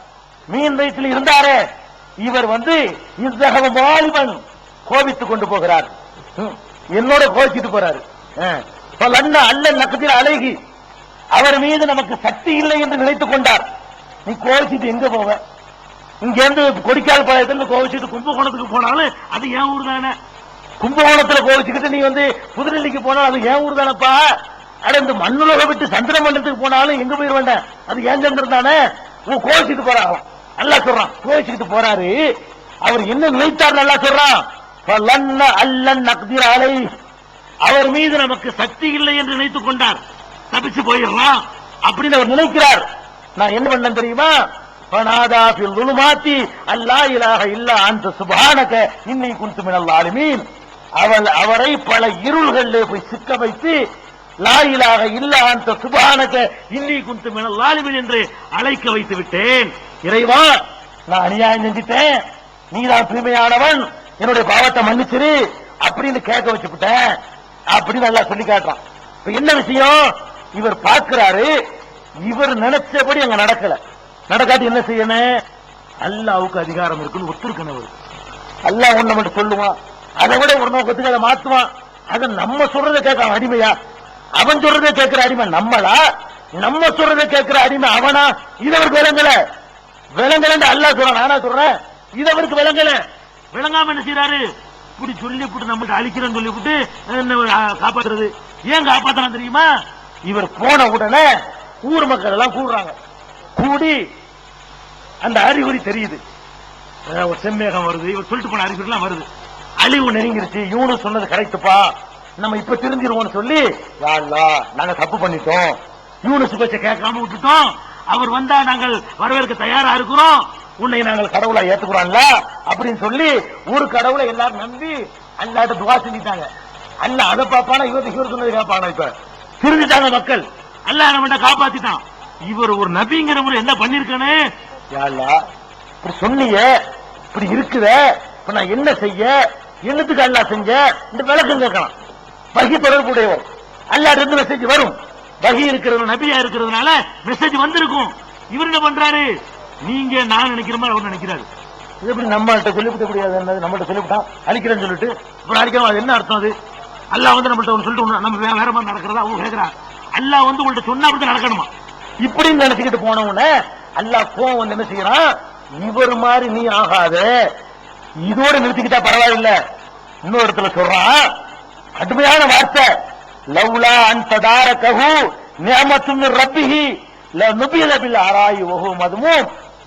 என்னுடைய அருள் மாத்திரம் அவருக்கு கிடைக்கவில்லை என்று சொன்னால், போனா போவது என்று நான் மன்னிக்கவில்லை என்று சொன்னால், அவரை வெட்ட வெளியிலே இழிவானவராக தூக்கி கடாசி இருப்பேன். அல்லாஹ் சொல்றான், அவரை தூக்கி கடாசி வெட்ட வெளியில வீசி எறிஞ்சி இழிந்தவரா என்ன நபி பட்டத்தெல்லாம் பறிச்சுக்கிட்டு சாதாரண ஆக்கியிருப்பேன். ஆனாலும் பொஜித்தபாகு ரப்புஹு, இருந்தாலும் இறைவன் அவரை மன்னித்து விட்டான். நல்லடியார்கள் ஆக்கிவிட்டான். அவரு உணர்ந்துட்டார்ல, லா இலாஹ இல்லா அன்த சுப்ஹானக இன்னி குன்து மினல் ஸாலிமீன். நான் தான் அநியாயக்காரன், நான் தான் அவசரப்பட்டுட்டேன், நான் தான் தப்பு செஞ்சுட்டேன், உன் தீர்ப்பில் நான் குறை கண்டிருக்க கூடாது, இதுக்காக வேண்டி நான் மன்னிச்சுட்டேங்கிறான். அப்ப ஒரு நபி அவரு நினைச்சதை அல்லாஹ் செய்யணும்னு எதிர்பார்த்த போது நினைச்சது கூட இல்ல. அவர்கிட்ட அல்லாஹ் பிராமிஸ் பண்ணது, அவர்கிட்ட அல்லாஹ் எதை வாக்குறுதி கொடுத்தானோ அதை செய்யலைங்கும் போது கோவப்படுறாரு. அதை அல்லாஹ் ஒத்துக்கிட்டானா? நான் அதிகாரியா நீ அதிகாரியா? இந்த பண்பாடு முகமதே உனக்கு வந்துடக்கூடாதுங்கிறான் அல்லாஹ். நீ எல்லா நபிமாரியும் நடந்துக்க, இந்த யூனுஸ் போக்கு உனக்கு வரக்கூடாது. நீ நினைக்கிற நான் ஆட்டாம ஆக்குவேன், உன் கோரிக்கைகளை புறக்கணிப்பேன், அப்ப கூட எனக்கு நீ கட்டுப்பண்ணுமே தவிர யூனுஸ் மாதிரி நீ சொல்லக்கூடாது. ஒரு நேரத்தில் ரசூல் ஸல்லல்லாஹு அலைஹி வஸல்லம் கூட அவசரப்பட்டு யூனுஸ் அலைஹிஸ்ஸலாம் அளவுக்கு இல்லாட்டாலும் அந்த வகையை சேர்ந்த ஒரு வார்த்தை யூஸ் பண்ணிடுறாங்க. அப்பவும் கண்டிச்சான், அப்ப விட்டு கொடுக்கல. என்ன பயன்படுத்துறாங்க? உஹது போர்க்களம் நடந்து உக்கிரமா நடக்குது. உஹது போர்ல பெருமானார் ஸல்லல்லாஹு அலைஹி வஸல்லம் தாக்கப்படுறாங்க. பாட்டுல எல்லாம் படிப்பாங்க, பல்லுடைந்த நேரத்திலும் எங்கள் பெருமான பகைவர்களை சபிக்கவில்லை எங்கள் பெருமானு போய் சொல்லுவாங்க. வணங்களா, பல்லுடைஞ்ச நேரத்திலையும் பகைவர்களை சபிக்கலன்னு சொல்லிட்டு பண்ணுவாங்க. சபிச்சாங்க ரசூல் ஸல்லல்லாஹு அலைஹி வஸல்லம். அந்த பொருள் என்னதாங்க, பல்லுடைஞ்ச நேரத்துல ரசூலுல்லாஹ் கோவம் வந்துருச்சு. கோவம் வந்து என்ன பண்றாங்கன்னு கேட்டா, கைஃப யுஃப்லிஹு கௌமுன் சஜ்ஜு நபியஹும், நபியுடைய முகத்தில் இரத்த காயத்தை ஏற்படுத்தியவர்கள் எப்படி உருப்படுவான், எப்படி வெற்றி பெறுவான் அப்படிங்கிறாங்க. எப்ப சொல்றாங்க, அந்த வெட்டுப்பட்ட பல்லுடைஞ்சது சொல்லக்கூடாது, அதுவே தப்பு. அந்த வரலாறு முதல் தப்பு. பல்லு உடையல, பல்லு உடைஞ்சா பெரிய விஷயம்லாம் கிடையாது. ரசூல் ஸல்லல்லாஹு ஏற்படுத்தப்பட்ட அந்த வெட்டு இருக்குதே, அது ரொம்ப சிம்பிளா சொல்லிட்டு போயிடுறாங்க. உஹது போர்க்களத்தில் என்ன நடந்துச்சுன்னு கேட்டா, அதாவது இரும்பு தொப்பி போடுவாங்க இல்லையா போர்க்களத்துல, இரும்புலயே தொப்பி இருக்கும். இதுக்குன்னா வால் வச்சுனா படக்கூடாது இருக்கா வேண்டி அந்த தொப்பில இருந்து என்ன செய்ய முடியும் கேட்டா, சங்கிலி சங்கிலியா போட்டிருப்பாங்க. இப்படி எதுக்காக வேண்டி, அது மூஞ்சில படக்கூடாது. இப்படி வெட்டினான்னு வைங்களேன், சங்கிலி மேலதான் படும். இந்த ஊஞ்சலுக்குலாம் போடுவீங்களா செயின் சங்கிலி, அந்த மாதிரி சங்கிலியை போட்டு இப்படி கட்டியிருப்பாங்க. தொப்பில சங்கிலி சங்கிலியா கோர்த்து இப்படி கட்டியிருப்பாங்க. அதை கட்டும் போது மூஞ்சில வெட்டினான்னு வைங்களேன், அந்த சங்கிலி மேலதான் படுமே தவிர அறுத்துக்கிட்டு உள்ள போவாது. அந்த மாதிரி ரசூல் ஸல்லல்லாஹு அலைஹி வஸல்லம் போட்டிருக்காங்க. போர்ல எல்லாரும் போடுற மாதிரி. அவங்க தளபதி மாதிரி உட்கார்ந்துட்டு இருக்க மாட்டாங்களே, களத்துல இறங்கி யுத்தம் செய்வாங்க. அந்த மாதிரி வாழ் சொல்லிட்ட யாருக்கும் முடியாது. இன்னும் சொல்ல போனா அபூ சுஃபியான் சொல்றாரு, நாங்க போர் விக்கிரமா எதிரிகள் திரண்டு வரும்போது ஒரு சரியான ஆளுக்கு பக்கத்துல நின்றுக்கிறோம்ல, நம்ம கூட இந்த கபடி விளையாடும் போது நம்மள பிடிக்க வருவான்ல, சரியான ஆளுக்கு பக்கத்துல நின்றுக்கிறோம். அவன் சேர்ந்து பிடிச்சிருவான்ல, லேசமா ஆளு பக்கத்துல நிக்க மாட்டோம், கூட்டிட்டு ஓடி போயிருவாங்க. வெயிட்டான ஆளு அந்த பக்கம் நம்ம நிற்போம். போர்க்களத்தை அப்படி செய்யற வழக்கம். இவருக்கு பின்னாடி நின்றா நம்மளை அடிச்சு போடுவாங்க, இவருக்கு பின்னாடி நின்றா அடிக்க மாட்டாங்க. அபூ சுஃபியான் சொல்றாரு, நாங்க போர்க்களத்துல யாருக்கு பின்னாடி நின்று எங்களை காட்டுக்கிறோம் தெரியுமா, ரசூலுல்லாஹி பின்னாடி நின்றுக்கிறோம். அந்த வேகமா அந்த சுழற்சியை பார்த்துவிட்டு கிட்ட ஒன்பே எழுத முடியாது. நாங்கெல்லாம் ஏமாத்திரம் ஒண்ணுமில்ல, நாங்கெல்லாம் நம்ம ரசூலுல்லாஹ் தஸ்பீஹ் ஒண்ணு விட்டாங்க, இவன் நினைச்சிட்டு இருக்கான். ரசூலுல்லாஹ் அந்த ஒண்ணே 1.5 முழத்துக்கு துப்பா போட்டு முழங்கால கீழே ஒரு 14 முழம் தலப்பா கட்டிக்கிட்டு இப்படி ரசூலுல்லாஹ் அப்படி இருக்கவே இல்ல. மாவீரர் அந்த வாளை எடுத்து சுழட்டினா அந்த சுழற்சிக்கு முன்னாடி எவனும் நிக்க முடியாது. ஊர்ல தலைகள் எல்லாம், நீ சினிமாவில் உள்ள கதாநாயகி நாடு போயிட்டு இருக்கிற, அது வந்து அவங்களதான் அசத்துனா சுஜாத்தன், எங்கள்லயே பெரிய மாவீரராக அவரைத்தான் காண்போம். அலி சொல்றாரு ஒரு காலத்துல, அந்த போர்ல நின்று எடை போட்டு பார்த்தான்னு வைங்களேன், இவர் யாரா இந்த போடு போடுறாரு அப்படின்னு நினைக்கிற மாதிரி இருக்குமா. நம்ம விளங்காம அலி வீரர் ஒவ்வொரு வீரருமோ, அதெல்லாம் வீரர் தான், ரசூலுல்லாஹ் கீழே தான். அவ அலிய சொல்றாரு, இத நம்ம எல்லாம் ஏமாத்துறங்க. அந்த மாதிரி வாழ் பிடிக்கிறதுக்கு யாருக்கும் தெரியாது. பெரிய மாவீரர் குதிரையில ஏறி அந்த ஆரோகணிச்சு போறதுக்கு அந்த மாதிரி யாராலையும் போக முடியும். அப்படிப்பட்ட மாவீரர் பெருமானார் ஸல்லல்லாஹு அலைஹி வஸல்லம் வீரமா அத்துணிமா எதுலையும் குறைச்சல கிடையாது. ஒரு முறை வீட்டுல எல்லாம் படுத்து கிடக்குறாங்க, ஊர்ல படுத்து கிடக்கும் பொழுது ஒரு எதிரி கூட்டம் வர்ற மாதிரி ஒரு சத்தம் கேட்குது. எதிரி கூட்டம் தான் அந்த காலத்துல சத்தம் கேட்கும், இந்த காலத்துல கேட்காதீங்க. இறைச்சல் அதிகமா போச்சு. ராத்திரி பகலா கார் ஓடுது, டிவி ஓடுது, அது ஓடுது, இது ஓடுது, நிசப்தமா எதுவுமே இல்ல. அந்த காலத்துல எல்லாம் மாயவரத்துல வெடி வேட்டு போட்டானா கொடிக்காலப்படத்து கேட்கும். அந்த காலத்துல இந்த மாதிரி சாமான்கள் இல்லாத காலத்துல, அதனால நகர அடிச்சு தொழுகை கூப்பிட்டுருக்காங்க அந்த காலத்துல. இப்ப நகர அடிச்சா 4 வீட்டு கேட்காது. இப்ப நகர அடிச்சா 4 வீட்டு கேட்குமா? அந்த காலத்துல தொம்பு அடிப்பாங்க, அதை கேட்டு பள்ளியத்துக்கு வந்துருவாங்க அந்த காலத்துல. அப்ப சத்தம் வருது, ஊர் மக்கள் எல்லாம் பதறிக்கிட்டு, ஊர் மக்கள் எல்லாம் பதறிக்கிட்டு செய்யறாங்க, ஓடி வர்றாங்க. என்ன செய்யறா தெரியலையே, எதிரிகள் படையெடுத்து வர்றாங்களே அப்படிங்கிற மாதிரி பதறிக்கிட்டு ஓடி வர்றாங்க. யாரு? மக்கள், ஊர் மக்கள் தான். ரசூலுல்லாஹ் காணோம். என்னடா தலைவருங்கிறாங்க, அவர்ல வந்து நிக்கணும். இந்த பார்த்து ரசூலுல்லாஹ் வரல இருக்கிறாங்க. கொஞ்ச நேரம் சென்று பார்த்தா எந்த பக்கம் இந்த சத்தம் வருதோ அங்க ரசூலுல்லாஹ் தனியா வந்துட்டு இருக்காங்க. குதிரையில வர்றாங்க. ஊருக்கு வந்து அவங்க ஓடி போயிருக்காங்க. சத்தம் கேட்ட உடனே குதிரையில உட்கார்ந்து அப்படி ஜிலுண்டு பறந்து போய் பார்த்துட்டு வந்து லம் துரா பயப்படாதீங்க பார்த்துட்டு வந்துட்டேன். ஒண்ணுமே எதிரெல்லாம் இல்லைங்கிறாங்க. அந்த மாதிரியான மாவீரராக பெருமானார் ஸல்லல்லாஹு அலைஹி வஸல்லம் திகழ்ந்தாங்க. அப்ப உஹது போர்ல யுத்த களத்துல நிக்கும் பொழுது எதிரியுடைய வாள் பட்டு என்ன ஆச்சு தெரியுமா? அந்த செயின் இருக்குல்ல, அந்த செயின் உள்ள பாதி வாய் போச்சு, பாதி இப்படி போச்சு, பல்லு உடையல, அதெல்லாம் தாண்டுறது. கடவை அறுத்துக்கிட்டு அந்த செயின் உள்ள போய் சிக்கிருச்சு. அதுல கொட்டி போய் தான் மூத்தா போயிட்டாங்க நினைச்சாங்க, வாயே போயிடுச்சுங்க. இப்படி அறுத்துக்கிட்டு வந்து செயினை மீறி போய் இவ்வளவு வெட்டா இருக்கும், பயங்கரமான வெட்டுறான். அந்த செயினை அறுத்துக்கிட்டு உள்ள போய் செயின் உள்ள பதிஞ்சு போய் அப்படி குழந்து நிக்கிறது வாய். அதுலதான் மூர்த்தியாய் விழுந்துடுறாங்க, மூத்தா போயிட்டாங்கன்னு நினைக்கிற அளவுக்கு அந்த வேதனை தாளாம தான் சொன்னாங்க, கை போய் எப்படி என்னைய போய் ரத்த காயம் ஆக்கிட்டாங்களே, இவங்க எப்படி ஜெயிப்பாங்க அப்படின்னு சொல்லிவிட்டாங்க. ஒரு வார்த்தைய மூர்ச்சியெல்லாம் தெரிஞ்சு எந்திரிச்சு உட்கார்ந்தவன அல்லாஹ் இருந்து வகி வருது, லைஸலக மினல் அம்ரி ஷைஉன், முகமது அதிகாரத்தில் உமக்கு எந்த பங்கும் இல்லை. அல்லாஹ் சொல்றான், என்ன வெற்றி பெறது ஏன் அதிகாரம் விளையாது, உன்னை அடிச்சு விட்டா தோத்துருமாங்க, உன்னை அடிச்சவனை வெற்றி பெற வைக்குவேன் இந்த உலகத்துல, உன்னை தோக்கடிக்க வைப்பேன். நான் நினைச்சேன்னு சொன்னா யாருக்கு வெற்றியை கொடுப்பேன், யாருக்கும் தோல்வியை கொடுப்பேன். அது என்ன உன்னை அடிச்சதுனாலும் தோக்கணுங்கிற நீ, உனக்கே அந்த அதிகாரத்தை கொடுத்தது, உன்னை அடிச்சதுனாலும் தோத்து போயிருமாவே, இந்த அதிகாரம் உனக்கு சொல்லாத இனிமே. லைஸலக மினல் அம்ரி, குர்ஆன் வசனம், கதையில கற்பனை இல்ல. லைஸலக மினல் அம்ரி ஷைஉன், அதிகாரத்தில் உமக்கு எந்த பங்கும் இல்லை, இப்படி பேசாதே அல்லாஹ் கண்டிக்கிறான். அப்ப அதிகாரத்துல நீங்க எந்த அதிகாரத்தை, மழை பெய்யற அதிகாரம், ரிஸ்க் தர அதிகாரம், நோய் நீக்கிற அதிகாரம், செல்வம் தர அதிகாரம், மன நிம்மதியை தர அதிகாரம், பேய் விரட்டுற அதிகாரம், எதுவா இருந்தாலும் சரி, எந்த அதிகாரத்தையும் அல்லாஹ் தண்டகத்தை வச்சுக்கிட்டு இருக்கான தவிர அந்த பவரை யாருக்கும் கொடுக்கல. இவ்வளவு பெரிய அதிசயங்கள் அற்புதங்களை நிகழ்த்தி காட்டி கொண்டிருக்கக்கூடிய அல்லாஹ், ஒவ்வொரு வினாடி நேரமும் செயல்பட்டு கொண்டிருக்கக்கூடிய அல்லாஹ், நீ மூச்சு வாங்குறிய, அந்த ஒரு மூச்சு வாங்குறதே அல்லாஹ் செயல்பாடு இருக்குது. விடுறிய, அதுல அல்லாஹ்வுடைய செயல்பாடு இருக்கு. மர உறிஞ்சிரிய, அதுல அல்லாஹ்வுடைய செயல்பாடு இருக்கு. ஒவ்வொரு வினாடியும் உன்னை இப்படி கவனிச்சுக்கிட்டு இருக்கிற அல்லாஹ் வந்து உன்னை கைவிட்டுவானா? ஒவ்வொரு வினாடி நேரத்தில் நீ வாழ்வதற்கு தேவையான ஏற்பாடுகளை தந்துகிட்டு இருக்கான அவனை கைவிட்டுவானா? அப்படின்னு சொல்லி தரக்கூடிய ஒரு மார்க்கம் இந்த மார்க்கம். அல்லாஹ்வுடைய வல்லமைய, அல்லாஹ்வுடைய ஆற்றலை, அல்லாஹ்வுடைய அதிகாரத்தை யாருக்கும் எந்த கட்டத்திலையும் கொடுக்க கூடாது என்று கூறி இறுதியாக ஒரு கடும் எச்சரிக்கை, இஸ்லாத்துக்குள்ள எச்சரிக்கை, அதை மட்டும் சொல்லி முடித்துக் கொள்கிறேன். என்ன எச்சரிக்கைன்னா, இஸ்லாமிய மார்க்கத்தில் பாவங்கள் பல வகையா வகைப்படுத்தப்பட்டிருக்கு. அதுக்கு தகுந்த மாதிரி தண்டனைகள் இருக்குது. ஆனா அல்லாஹ் பொறுத்த வரைக்கும் எல்லாத்தையும் மன்னிக்கிறவன்.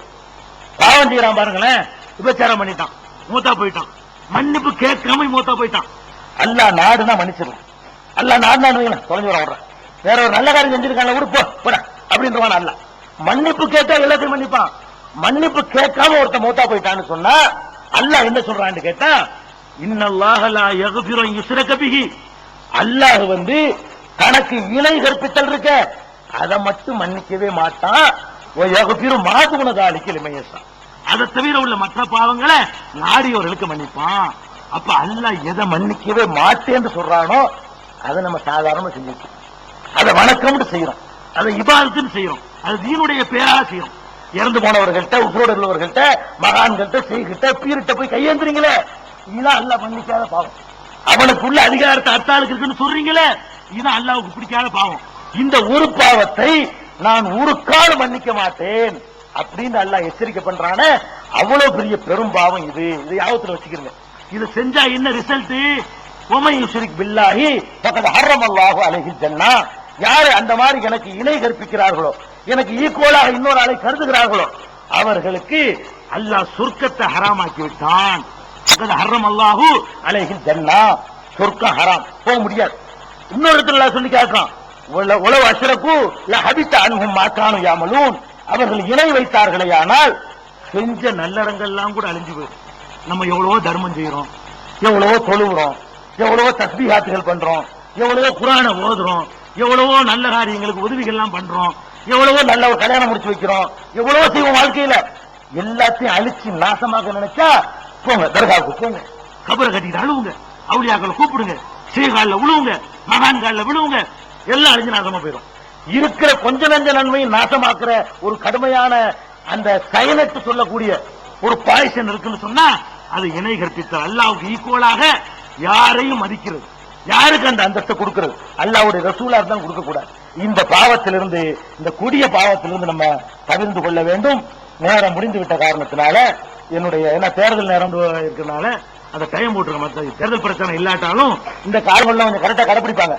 அதனால என்னுடைய உரையை நிறைவு செய்கிறேன். வாஹிரு தாவானா அல்ஹம்துலில்லாஹி ரப்பில் ஆலமீன்.